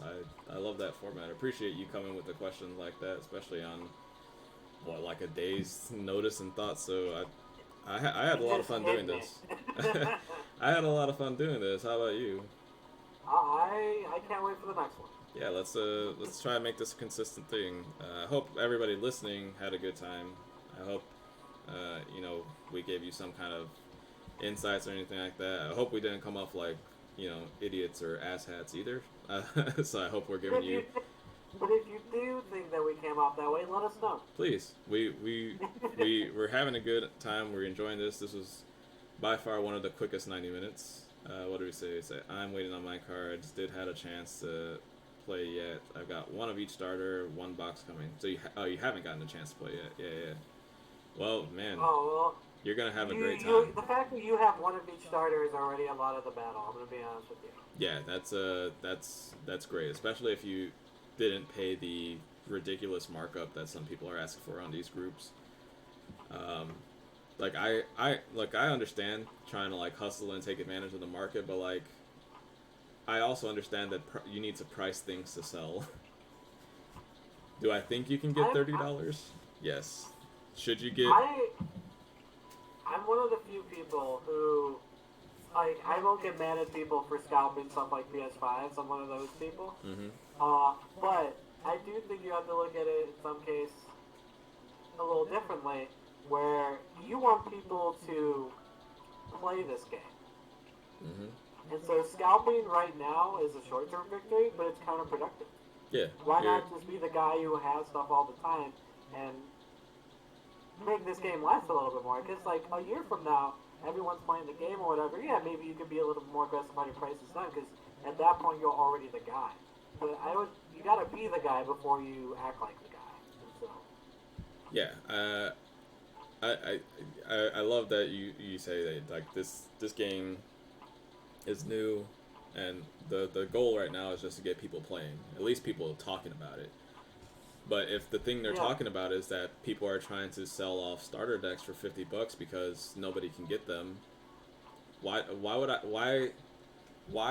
I, as somebody with zero knowledge, zero like preface of this game, want to get into a game where the starter deck alone cost me $50, and you're telling me I need to have two of them in order to play the best deck of the format?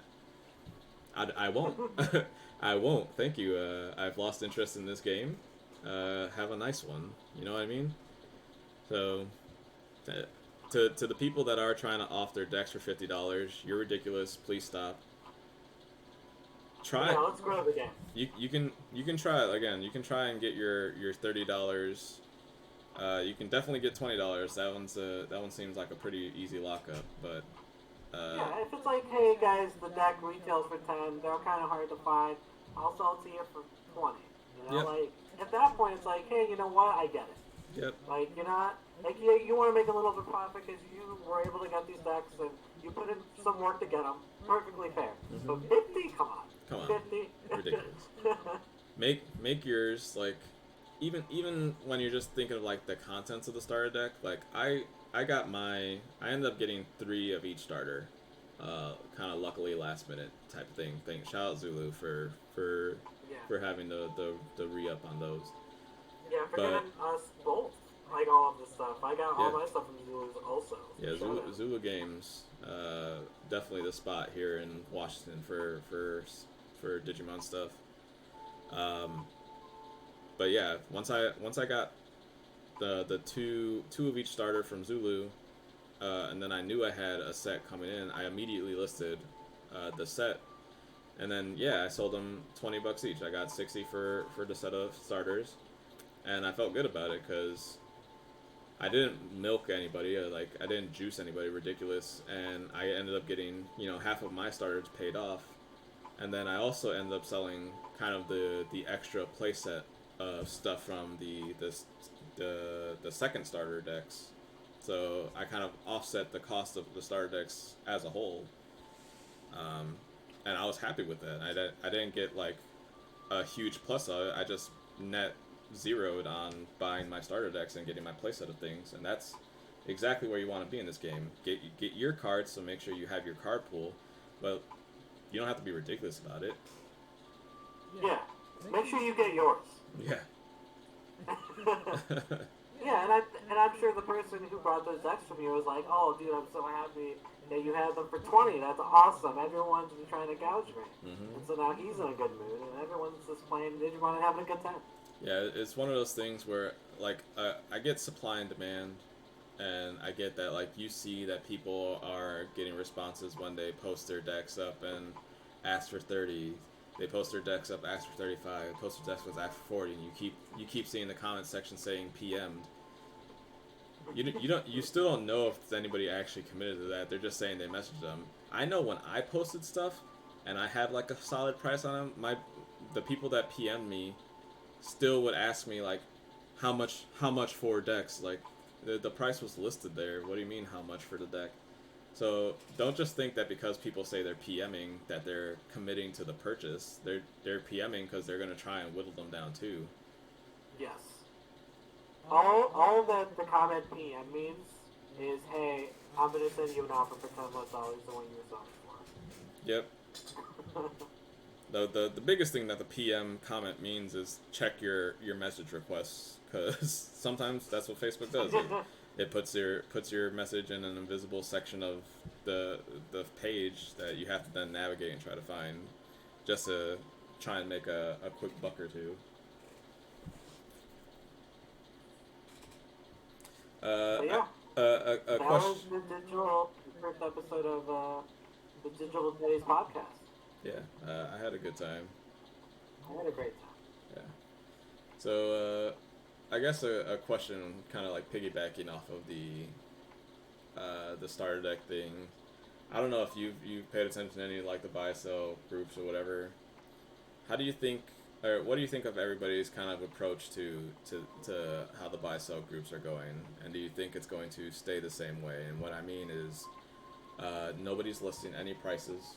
Everybody's just saying PM me, and kind of going from there. And it's almost like people have an idea of what cards are relatively worth, or like what people are asking for in cards, and just hoping that they also get there. And then there's obviously the people that want, a really juiced price but don't want to post it in case of like deterring people. Do you think that this trend is going to be the trend that stays with Digimon, or do you think people will finally figure it out? I think everything changes once the game's allowed to be on TCG Play. Yeah. Because TCG Player is just, for 90% of games, I feel like it's just like kind of the go-to where it's just like, this is gonna be a consistent price. I don't have to worry about it. Even you wild people like to use sites. I'm not even gonna say names. I'm not gonna do it. I'm not gonna be rude. I can say some names of like what people like to use these sites, especially Pokemon, and they're not great. But yeah, I think once TCG Player. And for those who don't know, TCG Player has said that they won't be running the game on their website until the actual release of the game, which makes a lot of sense, perfectly fine. And once that happens, I think things will start to mellow out. Yeah, I think once we get. Because at that point, it's like, what are you gonna do? Like, you're gonna post something for $20 more than it quote unquote is, and everyone's just gonna be like, idiot, it's $30, and they're not gonna talk to that guy. Yep. So I just think it'll make people more informed. Yep. I think that's 100% what's going to happen is that TCG player prices are going to start getting listed, and then you're going to see the TCG market try to undercut themselves until somebody gets to a point where it's like, I'm not going lower than this. And then you'll get to the Facebook markets where they'll still beat TCG low by like 10 or 15%. And then Yeah. that's going to be the agreed upon standard prices for things. It's going to be juiced in January still. Don't lie to yourself and try to say that as soon as boxes become readily available, the prices are going to plummet. It's not, because even the January release is still not the full release. There's supply issues and things like that, like COVID is affecting every single card game and in terms of release. So to just think that because the release date has passed, now everything needs to be ridiculously cheaper. If you think you're going to get an Omnimon on January 29th for under $50, that's not going to happen. No. Yeah, I definitely think some of it is like the game isn't gonna necessarily get cheaper, but the game's gonna be more consistent in regards to how things are priced. And I think that's more important than anything else. Things can be expensive. There's always expensive things in card games, but having the price be across the board, I think, is very important. Yeah. All right. Cool. Well, let's officially wrap up. Yeah. Any final comments you want to say about this weekend's events? Anything on the top of your mind for Digimon related stuff? again, just shout out to the event staff. They were great. This game's a lot of fun. If you're out there on the fence of like whether or not you should get into it, I would say if you can get product for a reasonable price, you should do it. Yeah. Definitely try to play. And you know what? Don't. I know we went over all these decks. Don't think you have to play, an Omnimon deck just because Omnimon was 15 of the 32. Mm-hmm. If you see like, oh man, like yeah, everyone's playing Omnimon, but man, that yellow deck looks really cool. Or you know what? I'm a Arbiter of Chaos, and I really just want to play all the colors. Try it. Do it. Like, there's ways that you can play right now with people, and you can just, through webcams, and you can just kind of try stuff out, And that's what you should. Like, when me and Gomez were talking about whether or not we were going to get into this game, the one thing that I said is that this is the game that rewards people trying new things. I can kind of tell. Like, if anyone has ever played Kaijudo, it's like that, where in Kaijudo, some people just show up with, like, 61 card, 5 color decks and just, like, win the whole event. And in this event, this game, I feel like it's the same way. It's going to be more mono-color focused, yeah, sure, but that's not going to be the be-all, end-all.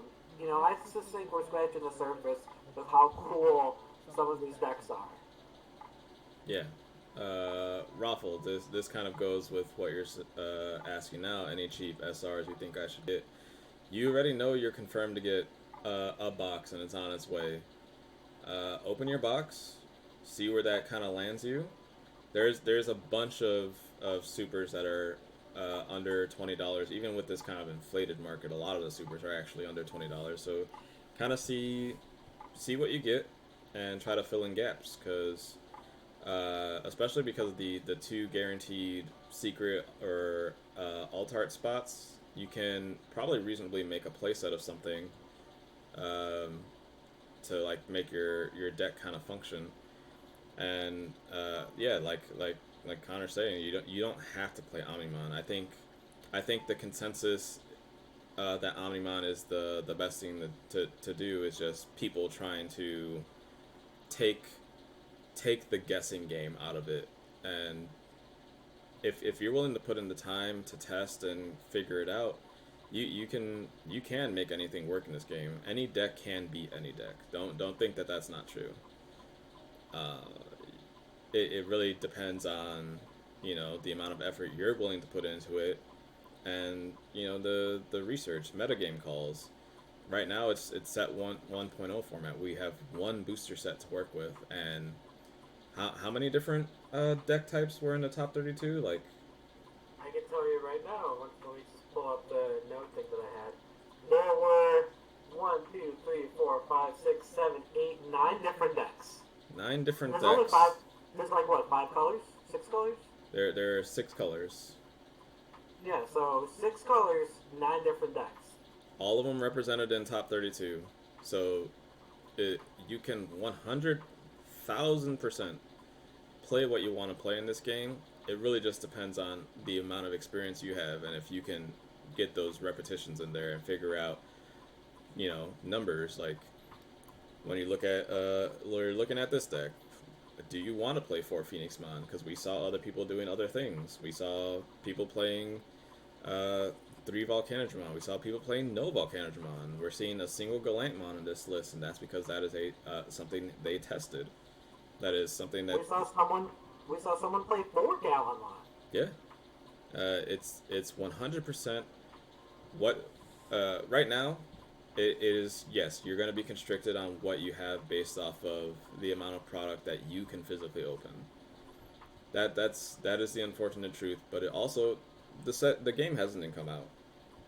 Once the set's released, once quantities happen, like I am very fortunate to say that I got my 10 booster boxes and my set of starters.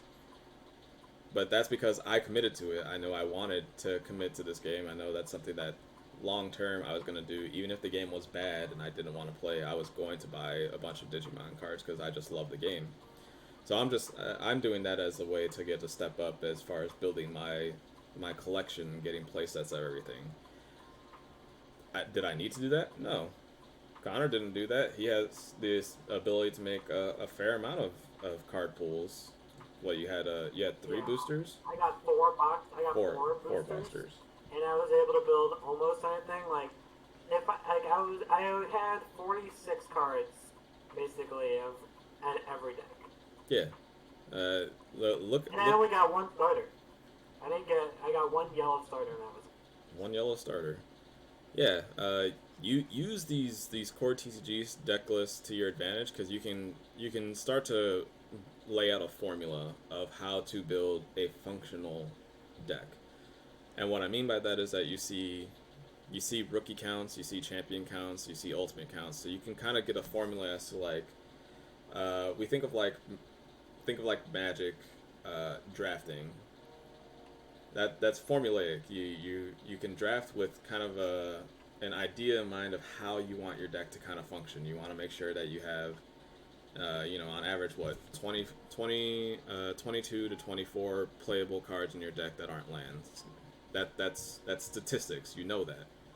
You know that you want to have like two, maybe three kind of top end ways to close out the game. Statistics. You know that. You know you don't want to just fill your deck full of 2 cost, 3 cost things because you can play more of them and blah blah blah. It's like you'll run out of cards. It's unadvantageous to do that. You know that because it's formulaic. You can see it. We should be able to look at all of these decks and be able to see like the standard count for rookies. So we're looking from anywhere from 14 to 16 rookies in a deck. Okay, there you go. Now you have a starting place, a platform to build off of. Especially until you get to like the level 6s, your deck choices almost don't matter because every color has the same formula built around it. There's the level 4 blocker for 5 costs, 2 to evolve. That's in every color. Every color has a 10 to play, 2 to evolve, 12k vanilla level 6. That's in every color. Like every color also has their kind of expensive removal spell, like 6 to 8 memory cost to play. Every single color. So you can play what you want. You just gotta be willing to put in the effort to try to figure it out. I couldn't agree more with everything you just said. Mm-hmm. Cool. Yeah. All right. So yeah, we're done for podcast stuff. I'll be sticking around for a little bit. Connor, I don't know if you want to stick around too. Kind of just hang out. We can talk. Even if you want to just jam some games, we can. Anybody that's here and has the ability to pop open a webcam, let me know, and we can get on Discord and play some webcam games. I have red, blue, Omnimon built, and I have my purple deck obviously from yesterday, so we can get some quick games in. If not, we could just call it a night too. That's also completely fine, and then we can continue working on making more content and getting things kind of going for this game because God, I love Digimon.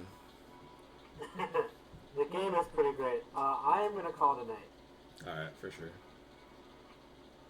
Well, everybody say goodbye to Connor. I'm gonna hang around for a little bit, kind of see if anybody decides they want to play. If not, that's cool. I'll see everybody later. But for now, we're here, so let's. Bye everyone. Have a good one. All right, bye bye, Connor. Bye. All right. Yeah. Talking about like specific deck choices for the weekend, stuff like that.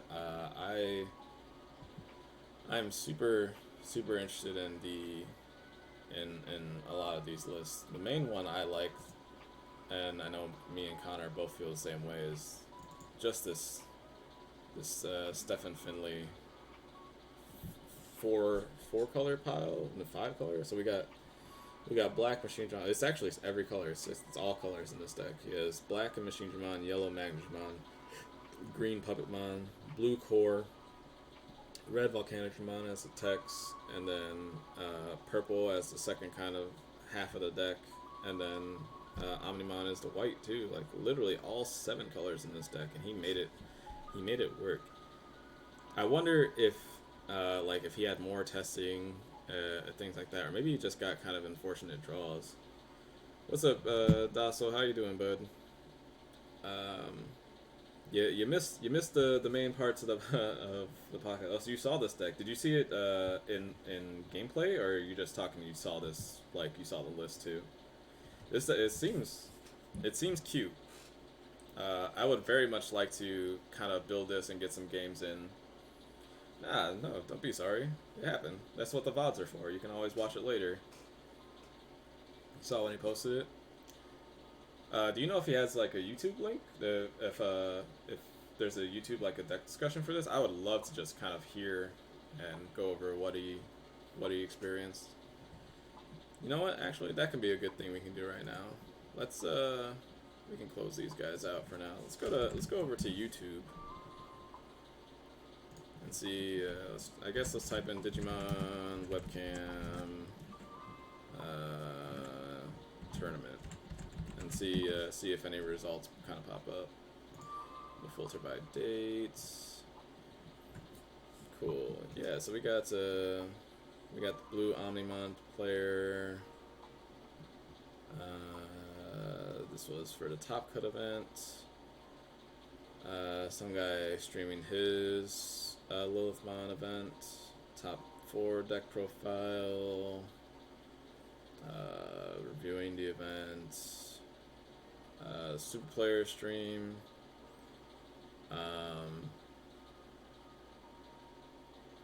Oh yeah, cool. The green player did actually post his deck list, so let's watch this.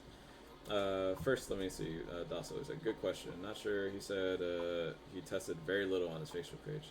Yeah, I can believe that based off of the numbers. When you play tech spots, but don't forget to order stuff. Yeah, I'll check that out. Yeah, when you check out his tech spots for all of those megas, he's playing two copies of all the like techie cards. So I wonder if he tested more, he would have swapped over numbers or cut some of them for other ones and things like that. 12 rookies for green. Yeah, I think that's a little light. I am pretty convinced that 14 is the correct number. I think I'm playing 13, but then I also have Night Raids, so a couple more copies in that sense. But purple, I think, is the only deck that can get away with just playing like really low numbers of rookies. I think for decks, especially like this, you need to keep your card flow going. Which I mean, Izzy helps out with. The good part about green is that they choke on mana, so even if they don't play rookies, their champions aren't too bad to play just out of hand. Yeah, Oddk gives them a lot of memory at times. Seems like you could get punished for something. Yeah, that's a risky play. Yeah, let's mute the music, and then we will watch this and hear what this guy has to say about his deck list. Well, here to show you my tournament-winning green deck. I played in the Carta Magica webcam tournament for the Digimon TCG. These are Bandai's first official webcam tournaments, and yeah, it was a great time. Good weekend, met a lot of people, made some friends, and everyone was friendly. It was a really good weekend. I played both days.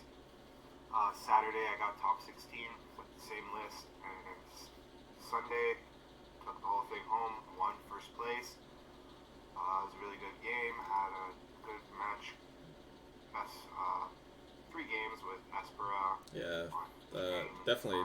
The people, if I plan to watch a lot of like anybody's streams, if anybody had streams to kind of see more consistently like what it actually looks like when people play a game. Because you can assume all you want, but seeing it actually happen is something else. 4 Tanamon. 4 Tanamon. These are just the Digitarmon deck. This one, when you're attacking, if you Digivolve this turn, you gain 1000 BP. And Fremon, when you During your turn, your opponent has 2 or more Digimon in rest.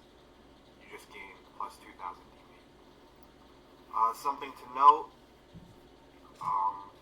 if you Digivolve in the raising area, you do not gain the 1,000 DP. It has to be on the board. Those guys are good. Now we'll do the option cards. 3 Flower Cannon and 3 Tamers. 3 Mimi. Flower Cannon's really great. Love seeing it when I need it. Yeah, he was Early game. my first like really hard match yesterday. I had a lot of fun playing him. Hope we can play some more. 3 Mimi. Mimi's great. Again, hate seeing it early game. Well, I hate seeing it clogged early game, but it's a really good card. Speeds up the deck, lets you go to 3. He was playing Mimi. Did he never played Mimi against us, right? 5 or higher, you can tap Mimi and play an egg from your. I guess you don't really need to. We ran the whole table, so he didn't need them at all. If you already have an egg that has a level 3 or higher, it can come out. And they don't have summoning sickness because eggs do not get played. They get hatched, so they can attack the turn they're played, which gives you pretty much haste Digimon. It's very powerful. Yeah, Mimi's a really good card. Next, we got the rookies. 3 costs. We got 4 Palmon. Lets you look at the top 3 cards of your deck and add a level 4 to your hand. Just keeps the deck consistent. Agumon gives your Digimon 1000 DP, inheritable, during your turn. That Agumon's my favorite rookie art, by the way. Probably the best one. Rest of 3,000 DP Digimon when you attack. So that's really good. Suspense.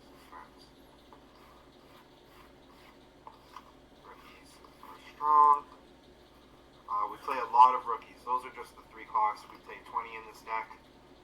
Next we play the 2 cost rookies, 4 Mushroomon and 4 Goblimon. And we just play these just to outspeed our opponents. In the red and blue matchups, you can't. We like to try and keep our opponent at 1 energy, but in those matchups, eventually you're going to get Omnimon. So what we need to do is go wide, and these Digimon help you do that. Yeah, they kept me on one memory a lot that second game because of those rookies. Floors, 4 Vegemon, 4 Kabuterimon. Both of these are 1 cost to evolve. Vegemon's a 4 cost 6k beater, just for 1. Great. Just a strong vanilla, can run over most things when you have the Agumon or Tanamon. Kabuterimon has an inheritable. This Digimon gets plus 1,000 for every suspended Digimon your opponent has, which is great. Yeah, probably one of the best inheritables in green. Evolve. Just lets you evolve over your rookies, makes them higher DP than Volcanic Dramon, which lets you play around that thing, so your guys don't easily get killed. Then we got 4 Togemon to round off the last green champions. Togemon, when you Digivolve, reveal the top 3 cards and add a level 5 or higher to your hand. So that's great. Any level 5 or higher. That Togemon's great because the purple, the Raremon that does the same thing is on play instead of Digivolve. For our level 5 blockers, this is good. Just a 2 cost to evolve. Blocker 7k. Just again, make your guys beefier and just a little bit of control element to the deck. That 7k mattered yesterday where I couldn't attack with my Biomons just to try and get security checks to happen. 3 Digitarmamon paired with 4 Puppetmon and the Spice, 2 Garurumon. So this is a little combo. Hold on a second. We're gonna, before we get to that Garurumon, again, another card I didn't see. Makes sense. 4 Puppetmons makes sense. That's 100% the reason why he did what he did yesterday. Oh, this isn't even the guy. Oh, this isn't even the same guy. This is a different Ricky Rush or Green Rush deck. This isn't the guy I played yesterday. Oh, interesting. There was another green deck. Which Bandai deck? Hold on a second. Yeah, whose event was this? Give me a second.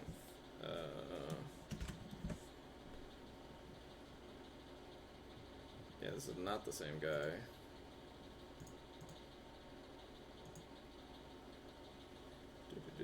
Yeah, Tony is that guy's name. So Green won somewhere else too? Same day? Different day? I feel like only people are talking about his deck.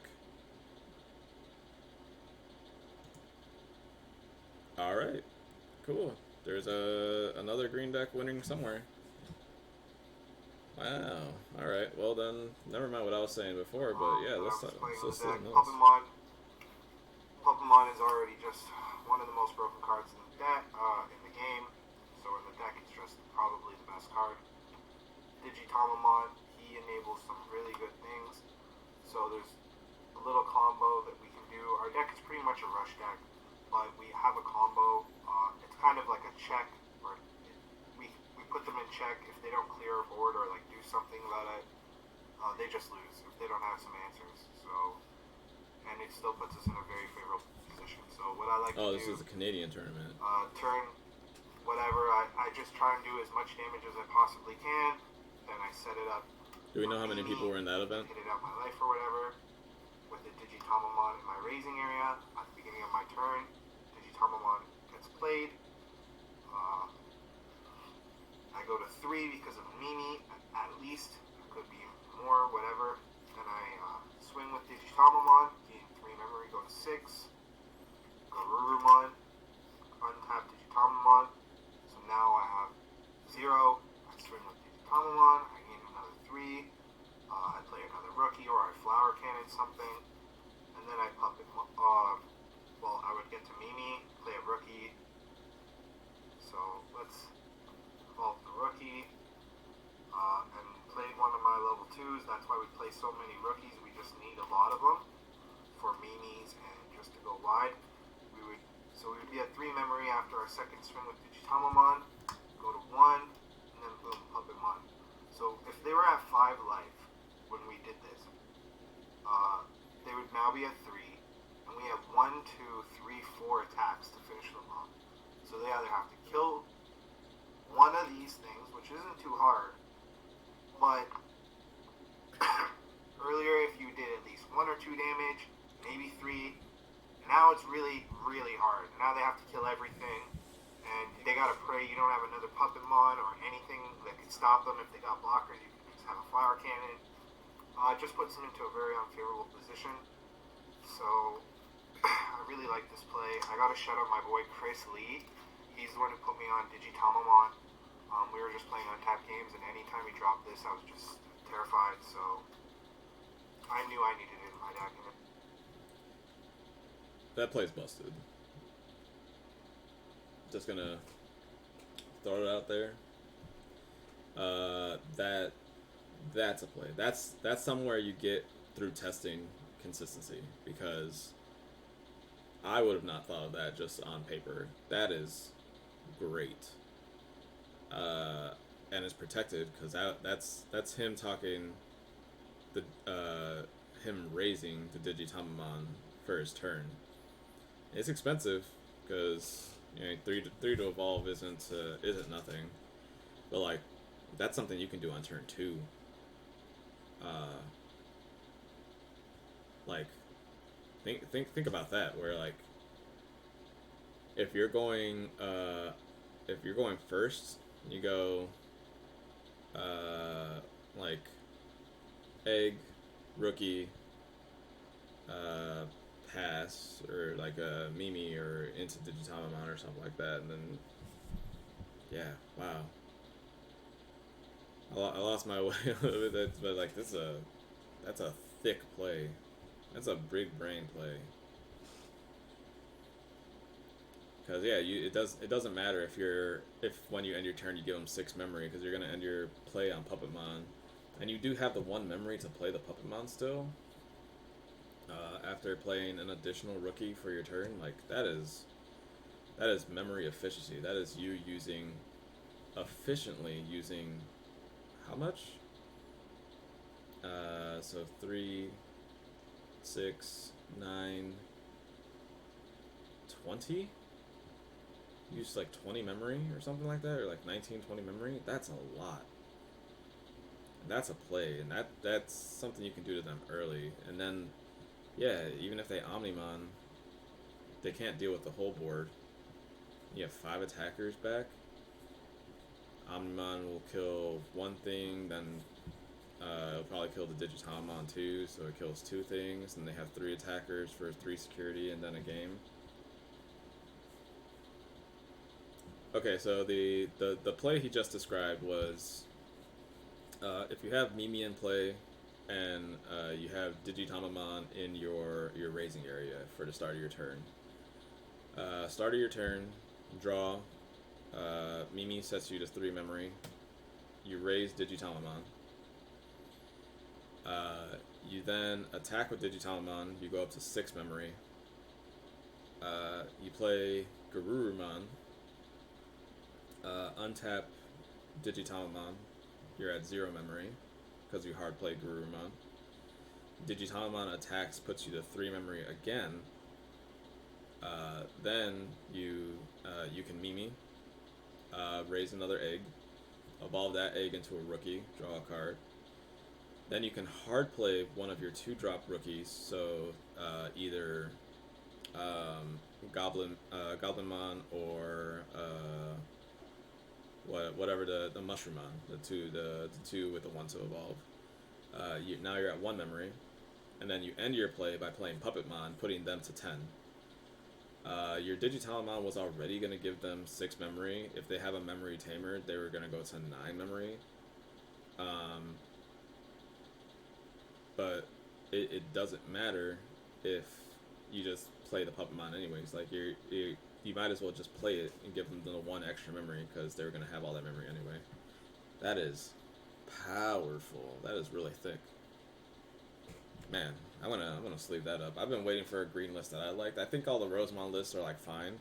This guy's not playing Rosemon. He's just playing. He's not even playing Lilymon. He's not playing. Is he not playing Ultimates? He's playing Cherrymon. He's playing Digitomon. Was he playing Okuamons?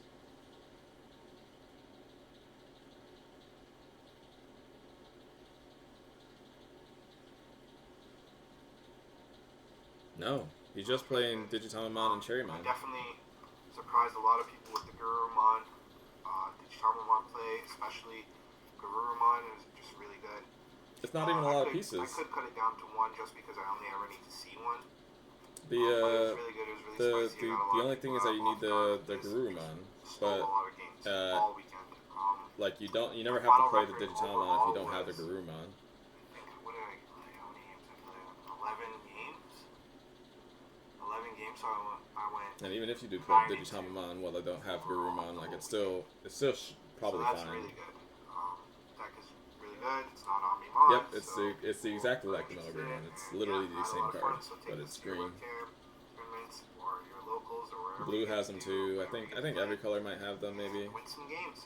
I don't know what all of them are. Yeah, it's my deck. Hope everyone has a good time. But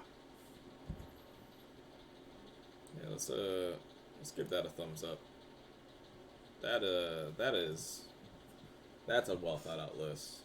I'm a big fan of that. That play alone makes me want to play that deck.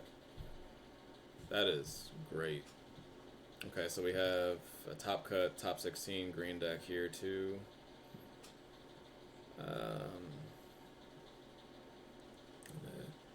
Yeah, I wish people just said what events they played. Yeah, a bunch of these are just greenless. So there's green at a bunch of places. Just the core TCG event was only the one person between the 2 days, which is completely fine.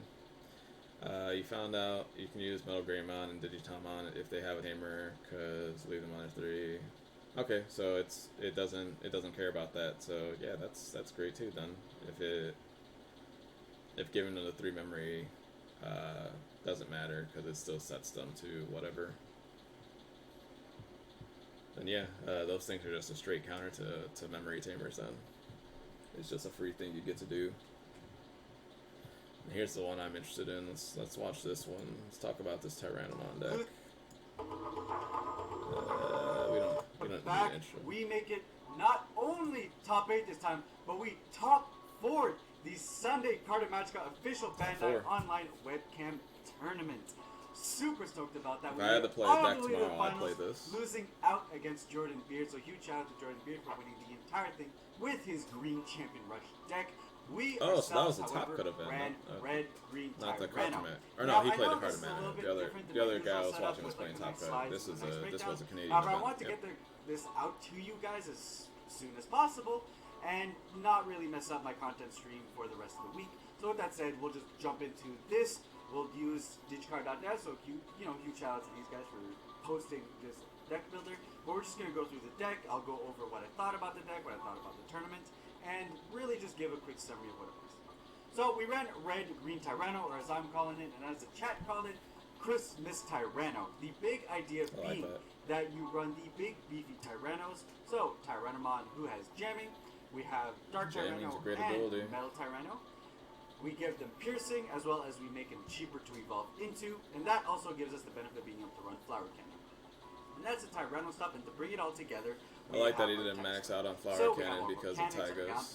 Gallantmons to bring it all together. Gallantmon fitting in really well with the fact that because we're so board control heavy and constantly trying to kill our opponent's stuff, we will fill up their drop, and then if we get to a position where we can Gallantmon, great. Then we have two Volcanitramons, tech to hedge against the rush matchups.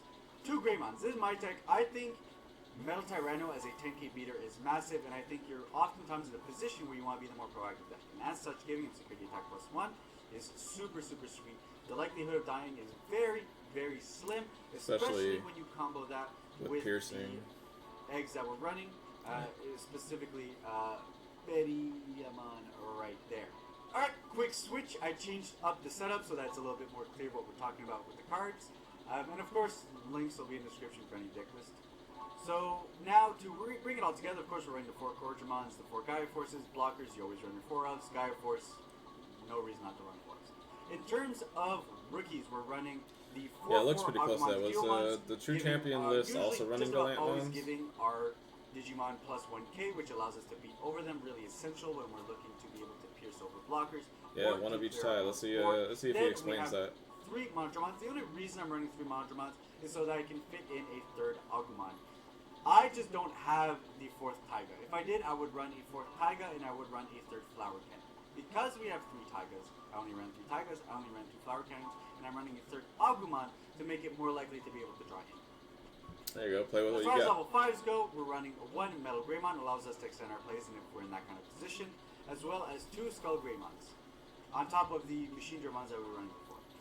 So this is just a tech in if we need to extend our plays, if we need more memory. Skull Greymon allowing us to clear out some blockers, which could be in our way. Then we're filling out with 2 Omnimons. Honestly, you don't need Omnimon. If you don't have Omnimon, it is not required for the deck. It is just a nice top-in to have. Use it more for the removal aspects than you do the fact that he's a big beater. Then there are some situations you can line up where he's great at actually punching in for game 2, naturally being the biggest beater in the game. To round out the deck, we are playing a 1 of Taikamiya, the 4 cost, and 1 of the starter deck 2 cost. Honestly, looking forward, I'd probably run 2 of this guy. The +1k is nice, but we incidentally gain a lot of 1ks everywhere else. Whereas I think one of the biggest weaknesses to the deck is not being able to extend your plays a ton because you get memory jumped. You're not always in a position where you have Taiga, and sometimes that means going into your Metal Tyrannos, which you really want to do, can be awkward. Which means that, having the time means that we can't get choked, which would really allow us to push our plays. Looking at the in-trainings, we have 4 Babymons, super crucial. While this Digimon has piercing, it gets... what do you mean by the Taiga doesn't affect the raging area? Turning our Tyrannos into 6k, I think it mentions the raging area at all, right? Respectively, I'm not sure what you mean by that. If they have a Guilmon or a Agumon under it. Super powerful.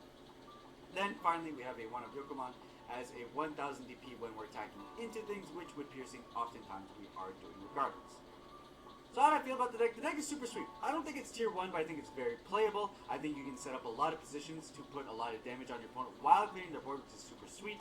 And like I said, if I made any changes to the deck, the biggest things I would max out Taigas, and I would go to 3rd Flower Cannon, because these give you the ability to board control like no one else's business, and it really allows you to push for plays that really give you the entire control.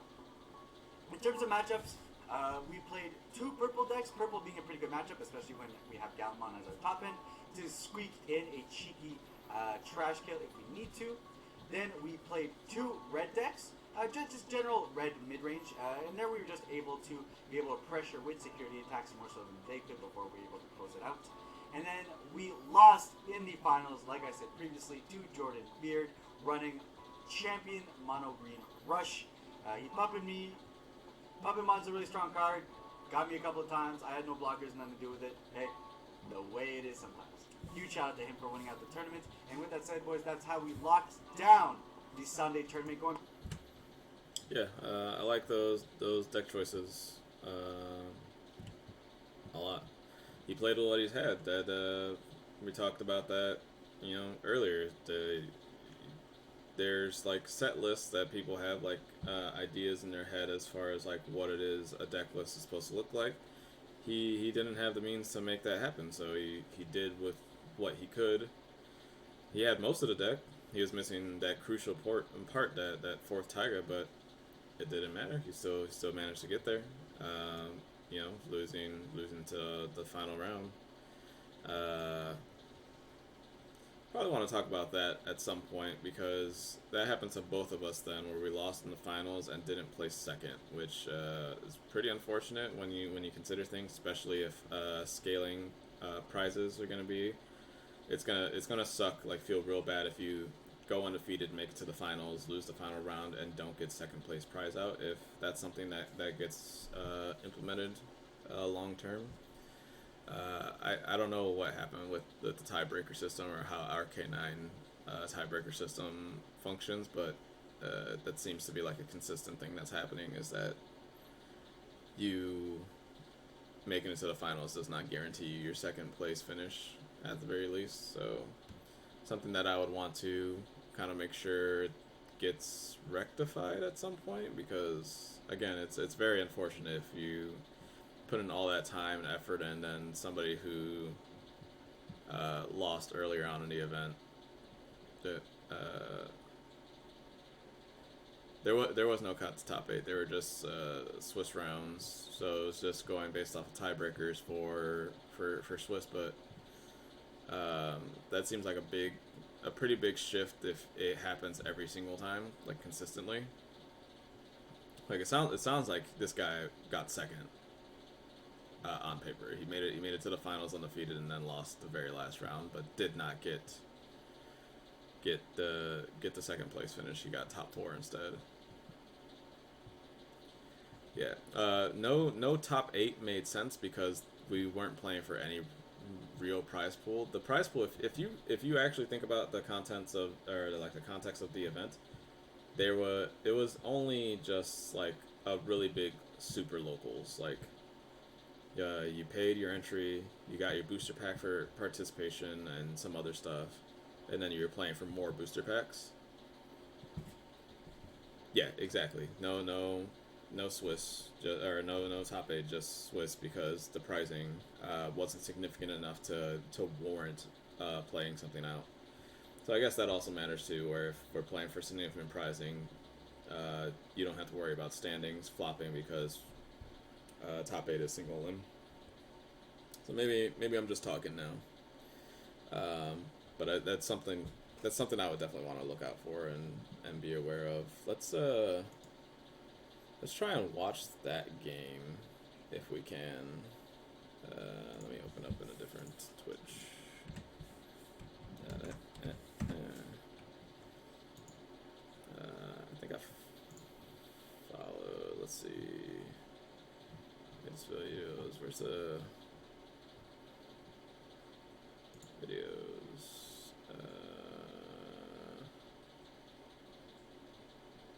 Not gonna make my life easier. I'm gonna have to actually look at them. So what is this? Aspira. I actually would like to see that finals play, because that sounds.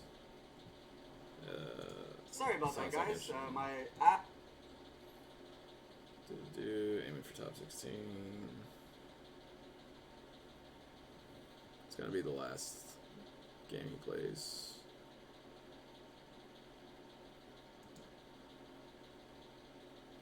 No, that's just like profiling himself.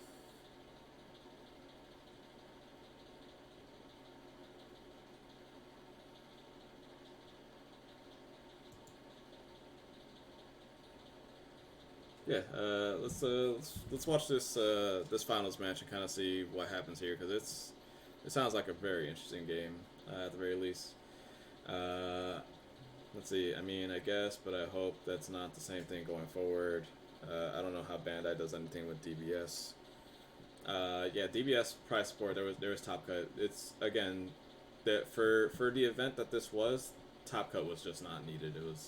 It wasn't worth playing an extra 3 rounds potentially. Top Cut rounds are also untimed usually, so if we were doing that, like the core TCG event would have went well into 11 o'clock Pacific, maybe even midnight Pacific time. So we're talking if you joined in from like the East Coast or something, you're playing till 3 in the morning for a deck box and sleeves. So definitely not worried. So my internet's bad and I can hear you come in and out, but I heard that there was a ruling where you could use Taiga's effect to evolve on board and that it can't be used to evolve a Digimon in the raising area. Needs confirming though. Let's here we'll escape real quick. Let's go read Taiga. Nope, not Discord. Digimon card.dev. Do set 1.0. Da da da da da da da. Taiga. Your turn. When digivolving one of your Digimon into a Digimon in your hand with Tyrannomon in its name, you may suspend its tame and reduce its memory cost Digivolution by 1.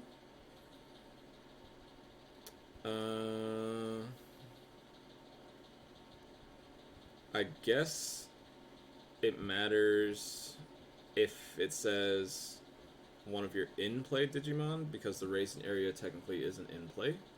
So I can see that being a thing.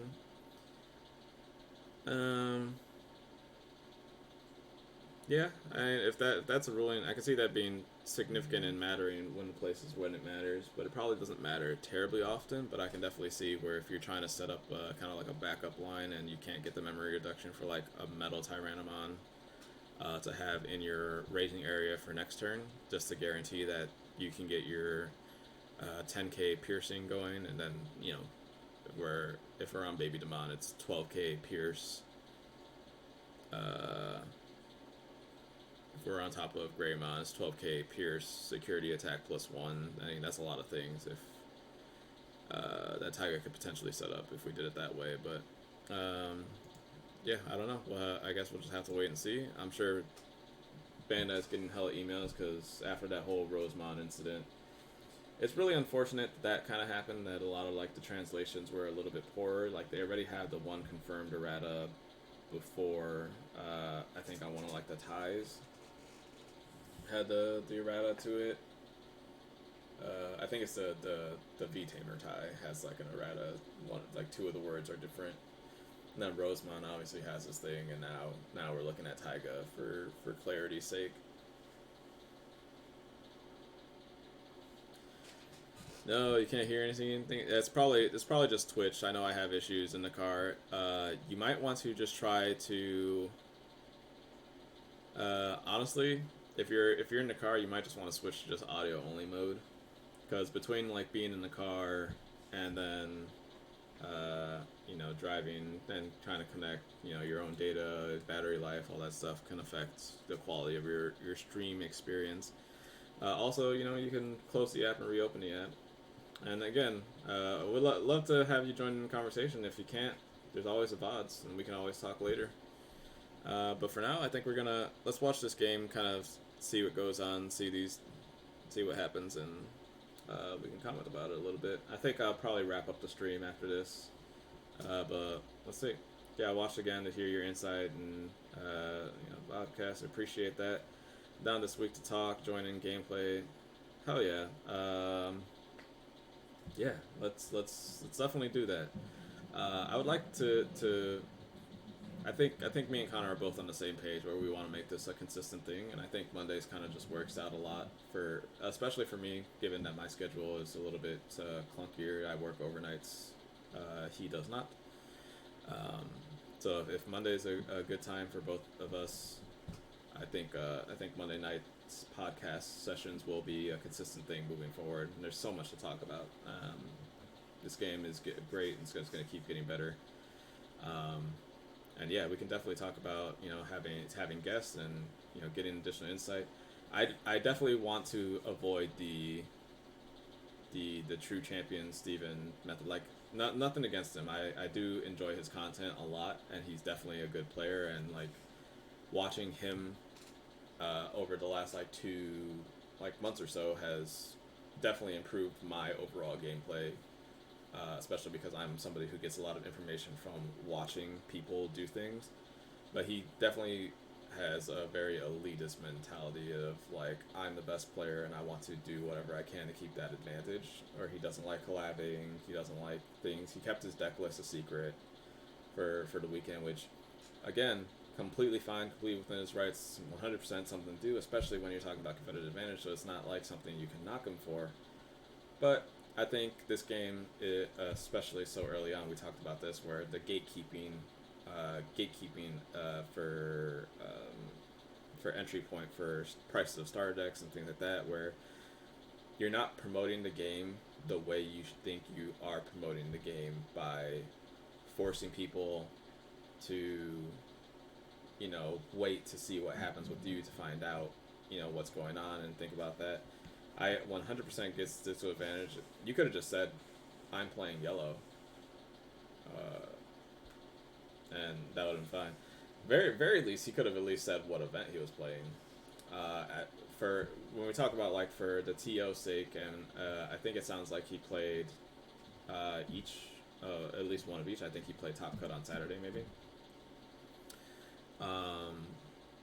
You get to spread the love that way. Like you as the 100% the biggest content creator right now for the game have the ability to influence the decision of your audience. If people are watching True Champion Steven and he's like, all right, Saturday I'm playing Top Cut, Sunday I'm playing Core TCG, one of two things is going to happen. You're either going to play the events he's playing in to try and play against him, to try and get that experience, stuff like that, and then you're interacting with your fan base at the same time. And you're building your community, you're helping grow. It might be a little unfortunate as far as like timing goes, because people are going to try and ask questions and things like that, but that's something you can contain in the game itself. And it's going to happen either way. You get randomly paired against True Champion Steven that you didn't know was in the event, you're probably going to get more of a reaction. Where it's like, oh my god, I'm playing against True Champion Steven, how you doing? Why'd you come with the deck? Were you playing yellow? Wow. Where you get to avoid a lot of that stuff if people know and have a heads up. It's like, oh man, I gotta play against True Champion Steven's yellow deck, wow. Or just knowing that I have the opportunity to play against him, I'm going to want to play that event because I get to interact with my favorite content creator. But yeah, gatekeeping and I really don't like the I'm the best player in the world mentality when he can't. He's not a closer. if that's something you can say. He is consistent. He has the numbers to prove that he's consistent, but he has trouble finishing. So it's one of those things like, stay humble, guys. Don't let it get to your head. But I definitely want to interact with my chat. I want to play with you guys. I just want to play. Let's get some games in. Let's test. I want to hear your ideas, your builds, and things like that. I want this to be a cooperative channel rather than a listen to me talk for however long channel. I think that's something that we can avoid.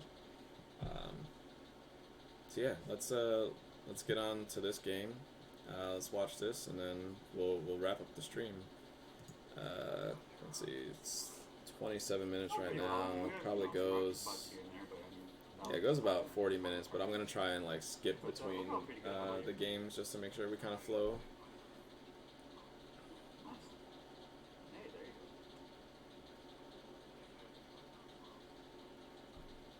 Yeah, I feel that. High roll?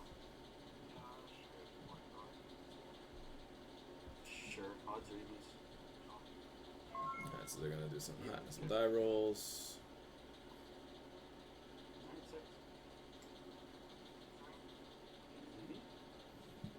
Not sure who won there.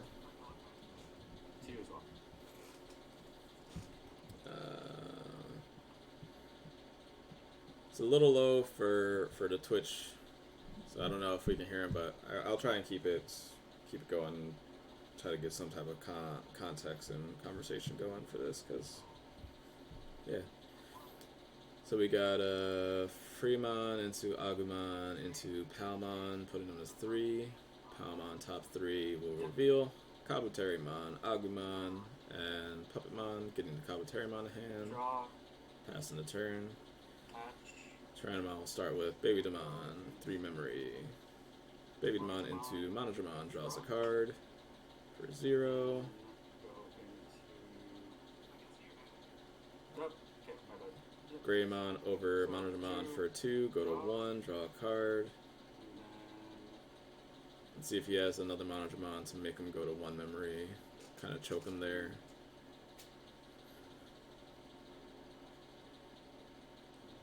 At least that's what you would hope would happen. Agumon 3 puts him 2. He's going to look for a tamer. And he hit a Taiga on the 5th card. Nice. Yeah, 100% expect another webcam tournament. I think they can use this as an opportunity to do this as a consistent thing. Every time a set releases a pretty cool way to kind of get some prize support out there and get those promo packs to people in an unconventional way. Also, let's event organizers join the fray where it doesn't have to be just Top Cut, just Core TCG, just Cartomatica. More event organizers can get into the game, and this is a really good, nice, kind of easy entry point. So I definitely think they're gonna do more webcam events soon. But that's inheritable, so. This event was only 5 rounds, so that's significant. That something to consider. That is only a 5-round event, so tiebreaker should also get funky there. So he's gonna pay Palmon for 3. He played a Togemon too. Palmon misses on the champion.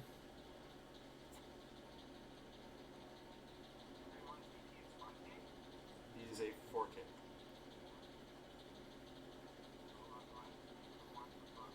Togemon attack security. Metal Grade for 7. 7k, blows up the Togemon. I believe the Togemon was 6k. No, because Fremon's the done suspended, not one above, so it was 5k. And then put them to 1 by evolving Kabuterimon, drawing a card. We're going to promote Greymon start of this turn. 1 memory to work with is not a lot. I'll go into Metal Tyranno. Metal Tyranno, I'm going to put them to 2 memory, evolve, draw. And now we have a 10k security attack plus 1. And we know he has Taiga in hand, so if his opponent gives him the memory to play that Taiga, he attacks next turn, 12k piercing security attack 2. That's pretty good. Random question, do you like playing with double sleeves? Personally, I like it so much. I've never been a double sleever, not me personally, no. I like the idea of double sleeving my babies to make sure I don't shuffle them into my deck accidentally, but the fact that you get to use different sleeves kind of mitigates that, so it's nice. Gaia Force, that's busted.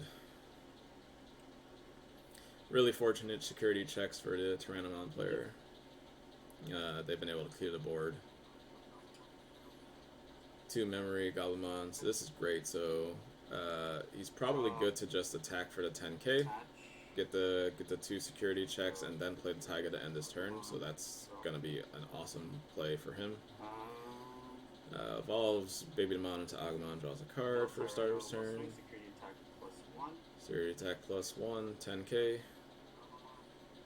We know that security attack is going to work. Nice. Stops him from getting the 3. Obviously, his opponent does is he walks into a little Rosemon. This guy just dies with Tidamon too. Nice. Didn't go for the Taiga, rather go for the blocker. Again, this makes sense. That's why I like this green deck a lot too, because if you're just thinking that you copied the True Champion Steven list, you're trying to play around Rosemon and things like that, so the blocker here makes sense. But we know, you know, with our future knowledge that that's not an issue. So I wonder how much of this game he spent playing around cards that just didn't exist in this guy's list. Competitive advantage.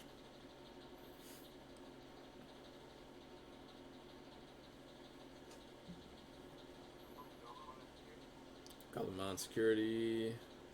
Guillemon, they crash. The security's been taking care of every single Digimon, but this guy doesn't care because it's a rush deck, so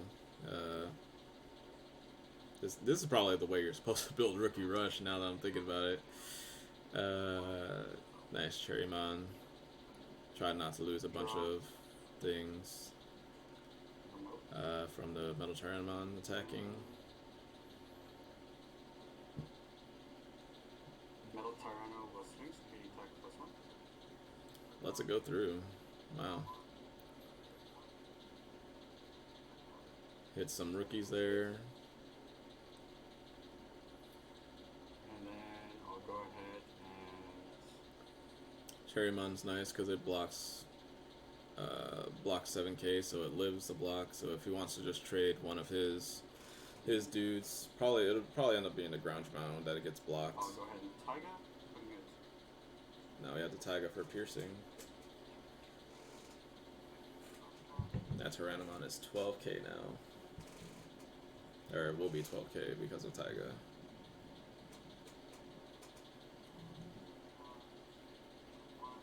Evolve Tensomon on the egg, draws a card.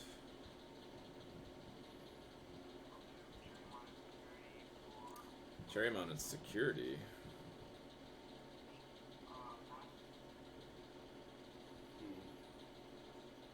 That's interesting.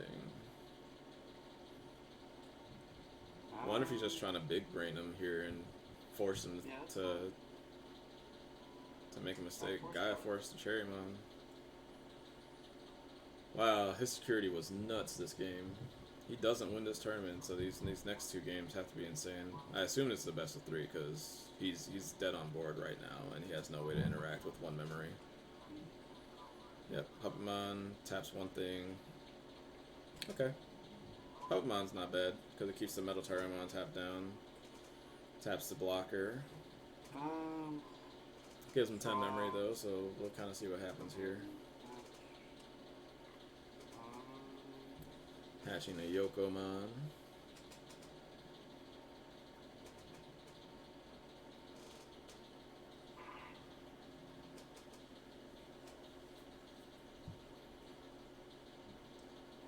Here, if I'm him, I'm hoping that I have the third copy of Gaia Force to deal with the Puppetmon. If not, even just going Gallantmon into Omnimon would be a great play here. Puts you to 0 too, so you could still do other things and not give them basically any memories to work with the following turn. Oh, here we go. Volcanicmon draws a card. It's at 7 memory. Here goes Omnimon. Yep. Perfect. Yeah, this is one of those where you're so safe for winning. Didn't just go for the security attack. I guess I get it, because if he has another Puppetmon, you're kind of still in the same spot. He needs to have another Puppetmon here, though.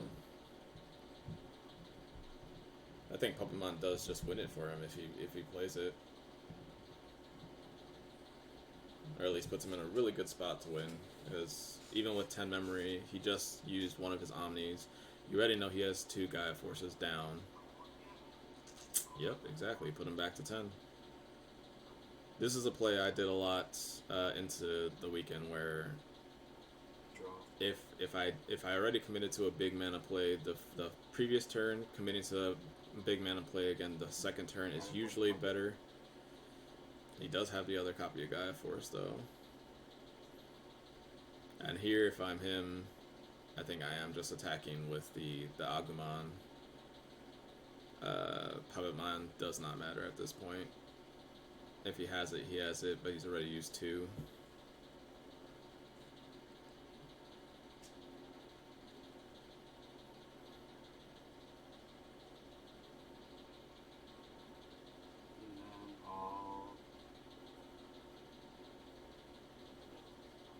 Digimon will swing. Yep. Flower Cannon, busted. Now he doesn't even lose the Agumon either. That would have been a clutch Flower Cannon though, too. Call Greymon, we got one. Go. And leave him at 1 memory for their turn. Yep. So again, it's like Puppetmon or bust here. He gets a free draw with the rookie. Yep, doesn't have it. Real quick game 1 there. They're both very aggro. Cool. Let's try to skip forward to game 2.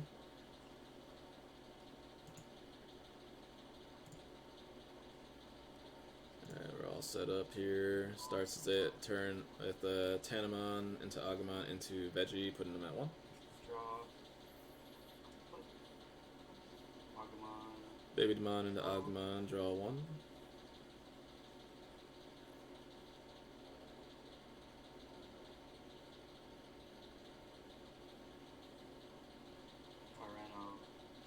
Agumon into Tyranno is now. I guess the Taiga would have gave it away last turn, but this is the first time you kind of see that this isn't just an Omnimon deck. Which is something we can talk about a little bit. Here's a Rust Tyrannomon after the fact that like playing that Agumon showed the Taiga probably says a lot about this match. Where if this guy was playing thinking that he was just playing against a red deck, because all those other cards seem really traditional to be red Omnimon, but the Taiga now reveals that you are a Tyrannomon heavy deck. Nice jamming gets it. That was 4k to 5k, but you don't die because of jamming. Really good ability.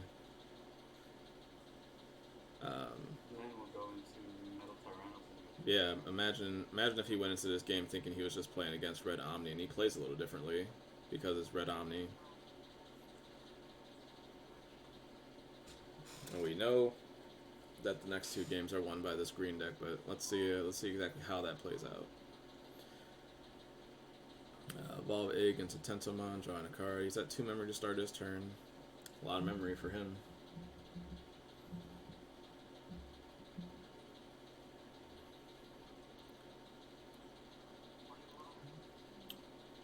If I'm the green player, I want to just end my turn by playing 2 rookies. So Mushroomon dies, so hopefully he has like another Mushroom and then something else to do for 1. Maybe like evolve into Commentary-mon. If not, put him at 2 by playing a 3rd rookie into play. Would be the ideal thing. It's one of those things like once you're committed to being aggro, you might as well commit to being aggro and just kind of play that role, especially when you see no blockers in play and you see no eggs or like no eggs ready to be raised. Because you know you won't have to deal with a blocker off of the racing area, which is the cheaper way to play your blockers. Baby Demon. Monodramon. We'll go Metal Tyranno swing for 11. 11. Flower Cannon, again whiffs. And then we'll go into Monodramon doing that 1. Nice. Yep, stick to the aggro plan. It worked last time. Go wide rather than worry about blocking. Fun fact, against green, you probably won't get your blockers to block. This probably won't happen. Between Flower Cannon, I think it's Lilymon taps when you attack, like suspends a thing as an inheritable. Rosemon suspending. Yeah, your blockers almost don't have text in that match, except when attack you lose 2 memory, so not the best. Evolve into Vegemon for 1, go to 0, draw a card.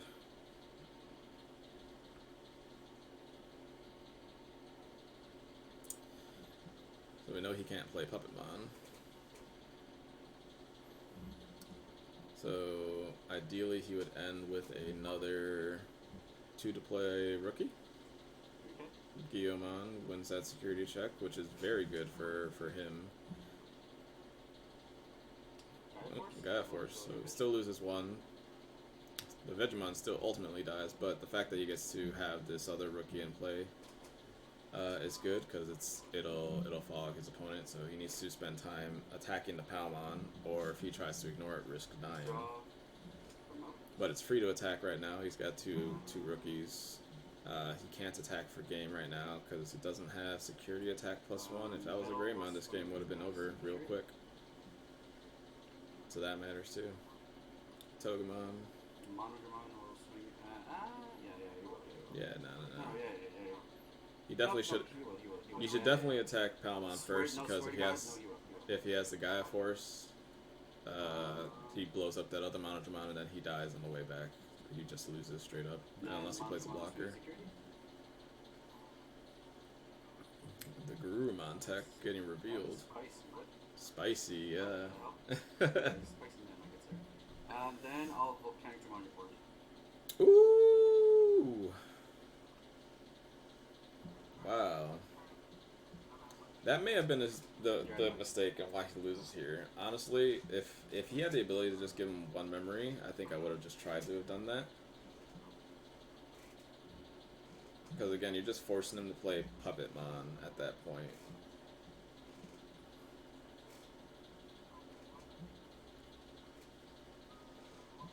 Because the board clear here, yeah, it matters, but if you force him to play Puppetmon,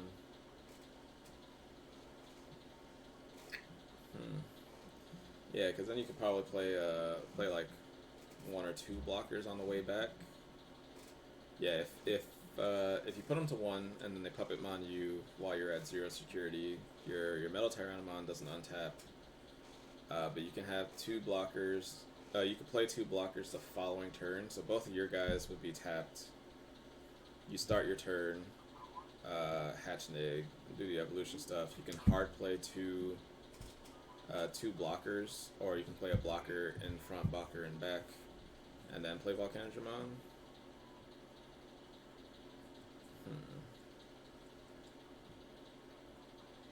I know, it really depends on what his hand is. I definitely know that he feels bad giving them that 8 or 9 memory. Yeah, especially here.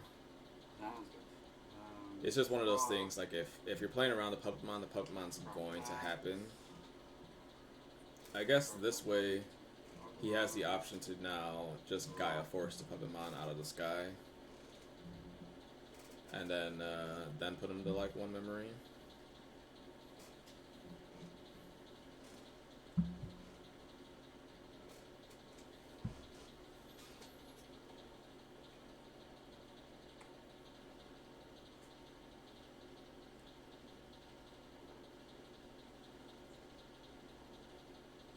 I think he's at 2 security. Yep, there we go. The Gaia Force. So this is the other line where now it makes sense why he had the Volcanodramon. So he is playing around the puppet.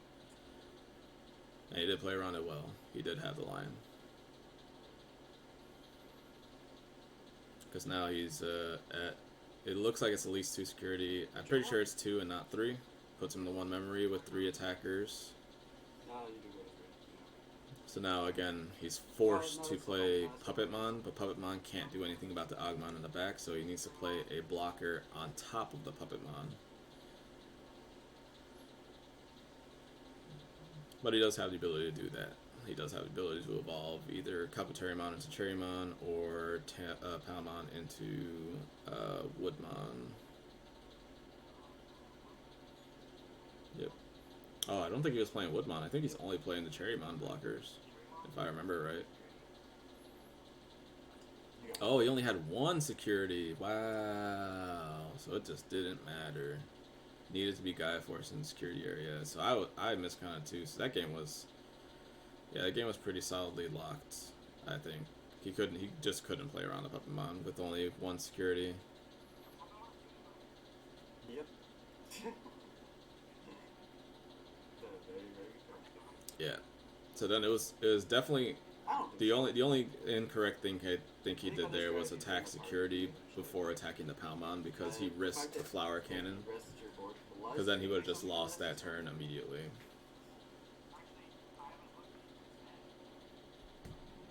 That's literally the only thing I saw that could potentially have been wrong. Yeah, Puppet's really strong. Another notable thing, if he had the correct inheritable skills, that game would have also ended. Because if he had done even 1 security damage more before, he would have just attacked him with the Agumon for lethal there.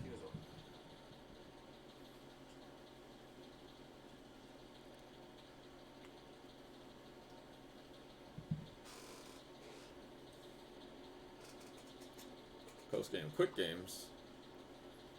And they set up quick too, so I didn't even need to skip forward there. But I will, because green player's taking a little bit longer. It's fine. What do we got? We got a Greymon, I think, on top of an Agumon. Yeah. And then that's on top of a Yokomon.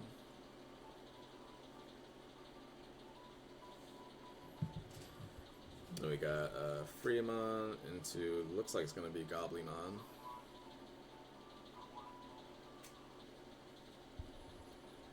Draw a card.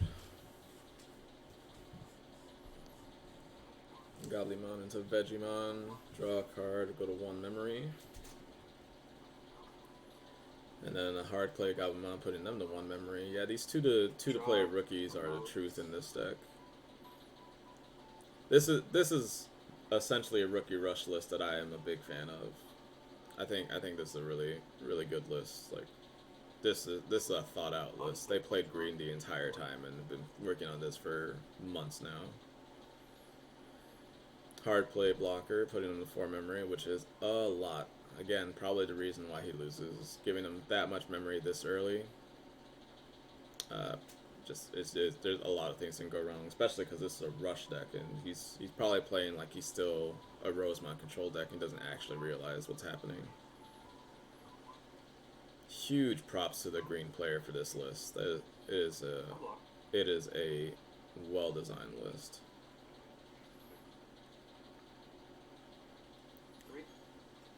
Yep. Vegemon living security checks is a big deal. That Greymon can't stack over it either. Palmon for 3, pulling to 0. Getting nothing. A whiff. Revealing the Digitamamon for the first time. Kabuterimon puts you to 1, draw a card. Draw. Hatch. Agumon. Baby into Agu, draw a card.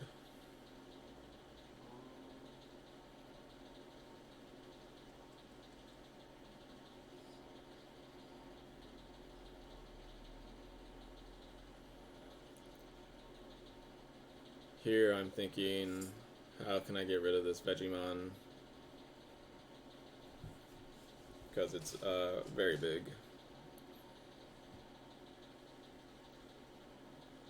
Wonder if he's debating attacking security. Definitely shouldn't. That Greymon is far too small. He's like 5k because he's got the Agumon under it. The Yokomon doesn't do anything unless the distortions are bigger. Oh, is it 6? Oh, the Yokomon did give it 6k. Okay. So we traded there. It's a fine trade for sure. I definitely don't hate that play. I think he's starting to figure out that this guy is a little bit faster.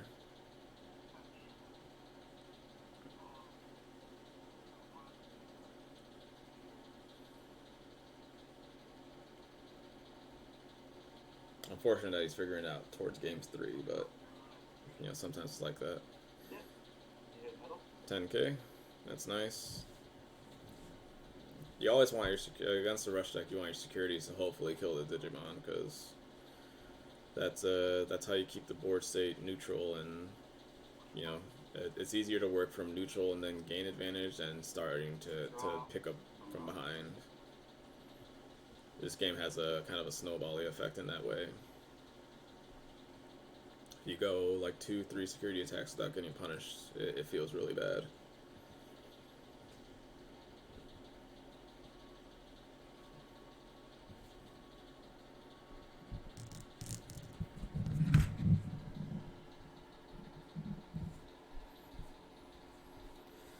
debating an attack here. Larger ones needs to be. Palamon, got it.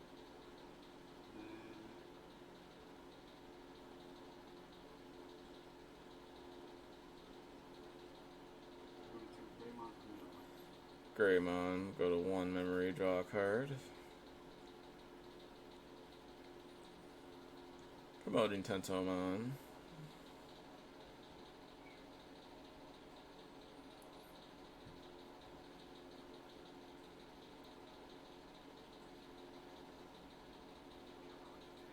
Tyrannomon player looks very stressed out. Probably because he knows that these attacks are free. That Monotramon's probably going to just die to the Mushroomon. Sounds like, based off of the expression, I think he made a mistake with whatever he has in his hand. I've seen that expression before. That's a, oh, I should have did this instead. Kabuterimon, go to 0, draw a card. Mushroomon, 4K at security. Running into Omnimon. That's definitely dead.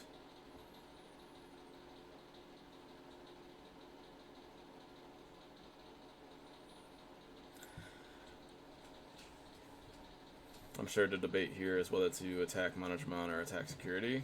I think the correct choice is to attack the Monodramon, just kind of control the board still. I guess, because then the Greymon can attack the Kabuterimon and... Yep. He's thinking about it right now.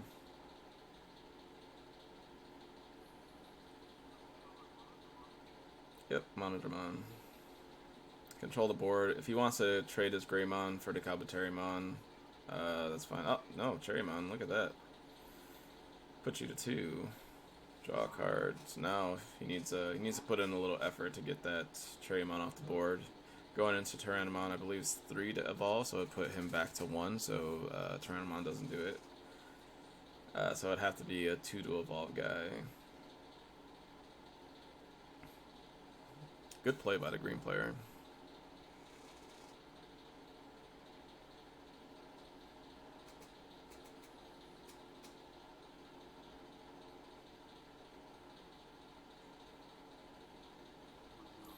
Yep, there goes the Metal Tyrannomon, put you to 1. And now here is a play where playing the Puppetmon would be completely fine and justified. Tanamon into Tentomon, draw a card.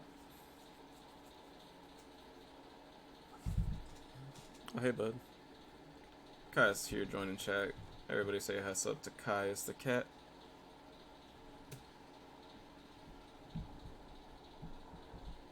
I love you too, bud.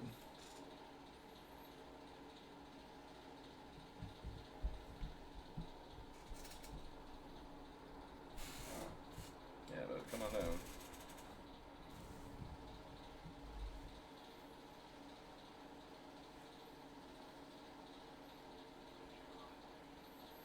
Cherrymon attack security. This looks like he does have the Puppetmon play that I was just talking about.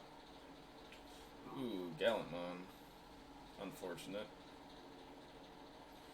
But yeah, if he just plays Puppetmon, taps the Metal Tyrannomon, and he puts him in a game scenario. Well, still has 2 attackers with 1 security and no blockers. So this Guillemon needs to become a Cordramon.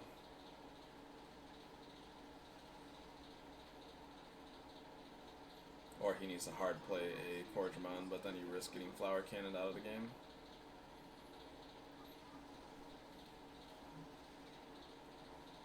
That is 11k attacking security. Very free attack here.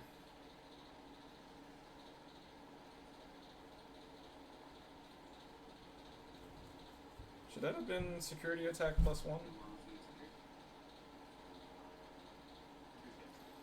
Guillemon's attacking security, so he definitely doesn't have the blocker then. Or he doesn't, or he's just playing it wrong. If he has a blocker, he should have just evolved it. Ooh, that's a feel bad.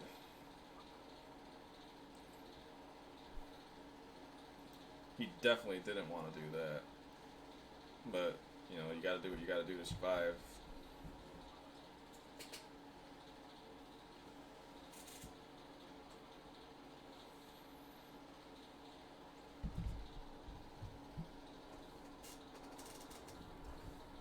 Yep, so it looks like the reason the Tyrannomon player didn't win game 2 or 3 was pretty much just an unfortunate line for like the last 2 turns before losing. Yep, last one. And now he can just dump a handful of Rickies and hope he doesn't have a second Volcanodramon if he wants. Or he can just end with a Puppetmon play. You can play 2-3 rookies and a Puppetmon and wrap this game up.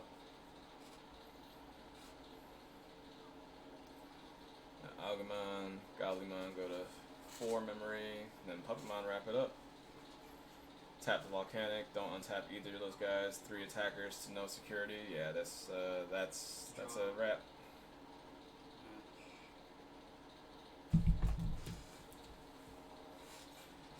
Very well played game by the green player. Looks like it was just an unfortunate kind of line for the Tyrannomon player that he didn't get there, but Puppetmon put in that work. One of those 100%. Ah! My cat didn't agree with us. All right, buddy.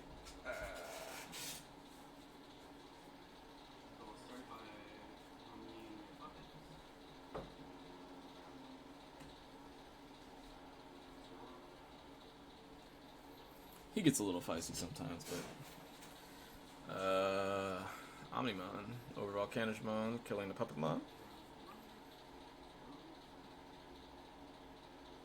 Yeah, he's dead. He can't win at that point. He needs to be Volcanogramon, but he doesn't have the memory to do it. Has no way of gaining 1 because it's a red deck. He's mulling it all over, and yep, and that's a GG's. Yeah, super unfortunate. If he had another Volcanodramon there, that would have been nuts. Because he would have been had exactly enough memory to evolve Omni and play it. Oh, you had it.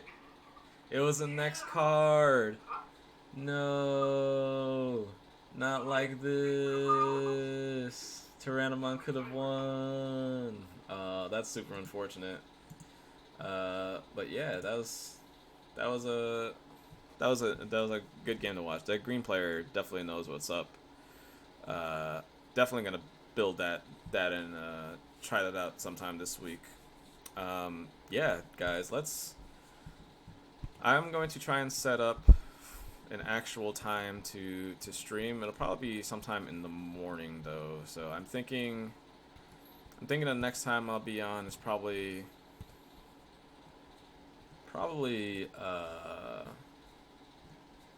let's aim for Wednesday.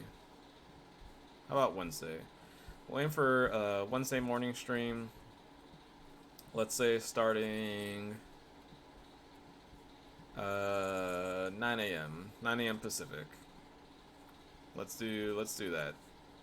I think that's something that we can really work on. I'll have my setup for some from webcam games if anybody's interested in some early morning gaming. If not, we can just chat. There's still plenty of tournament talk about, hella streams to kind of go over. We can even just go over my pod from the event. But super fun stream today. Thanks to all of you that listen. Thanks to all of you that will watch this later. I didn't get a chance to thank everybody again for yesterday. We gained 16 followers yesterday, and then some more today over the course of the event. Almost 20 people, almost 20 new followers, thanks to yesterday's events, and I'm super appreciative.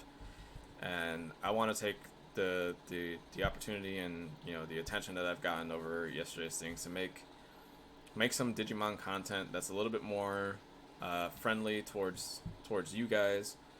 I want to use my knowledge that I'm acquiring. I want to gain more knowledge from you guys, and I want to play games with you guys let's go over stuff together. Let's work together to to make better decks, improve the game state as it is, and get prepared for the eventual release, which will ultimately lead to events at some point. So I'm super excited for this game. I'm super excited for this content of this channel and the direction that we're going to be taking the channel. Internet is back. Unfortunate that we're about to end it. So sorry that you had to miss basically almost everything today Dasso. But if you missed it, I'm gonna be back on Wednesday morning, 9 a.m. Pacific Standard Time. Try to get some games in. So if you think you can, if you're available, yeah, let's set that up so we can get some games in, you and me.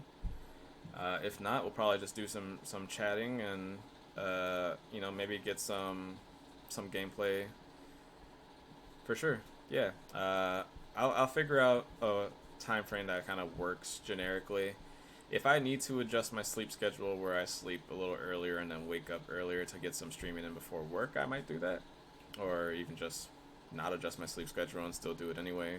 I think we have the opportunity to do that. I want to make content. I want you guys to, especially all of those new followers I've gained over the last 24 hours, I want you guys to know that your follow is going to mean something, be impactful, that you guys followed somebody that's here to provide content and use what they know to hopefully give you a little bit more.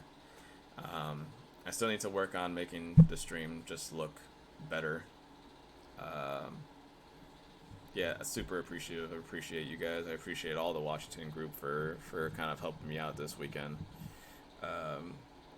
Yeah, super hype for this game, and just provide more content and interact more with you guys, and just do that kind of thing. So for now, that is going to be the end of tonight's stream. Thanks again for Connor for joining. We got some really good plays. He did a lot to kind of guide the conversation for the podcast and the direction to go. So I'm super appreciative of him for doing that. And we got a lot of questions, a lot of stuff asked. We had a fair amount of viewers today. Hopefully it'll just keep growing and growing. Tell people if you like what you saw, let people know that, hey, every Monday 7 o'clock we're gonna be doing the Digimon podcast over on the Senior Lurgoy channel. We might change the name of the channel too. The Senior Lurgoy is an MTG moniker, and this MTG is just not the direction I want to be going with my stream. Digimon most certainly is. I want to sprinkle in MTG here and there because that is still one of my passions, but I'm just a little bit less passionate about it these days, just for this, that, and the other reason. But I love Digimon. I've always loved Digimon, so the fact that I get to sit here and talk to you about Digimon cards in a context that you guys feel that you guys are getting information that matters from a reliable source because of the effort I put into this weekend, and it feels good to see it myself, and that you guys see it too. I'm super appreciative. Yeah, I actually, no lie, shed a couple tears yesterday because of just how awesome the community was to me. Super, again, appreciative. Thank you guys a lot. I'll be back Wednesday morning. Until then, you guys have a great time. See you.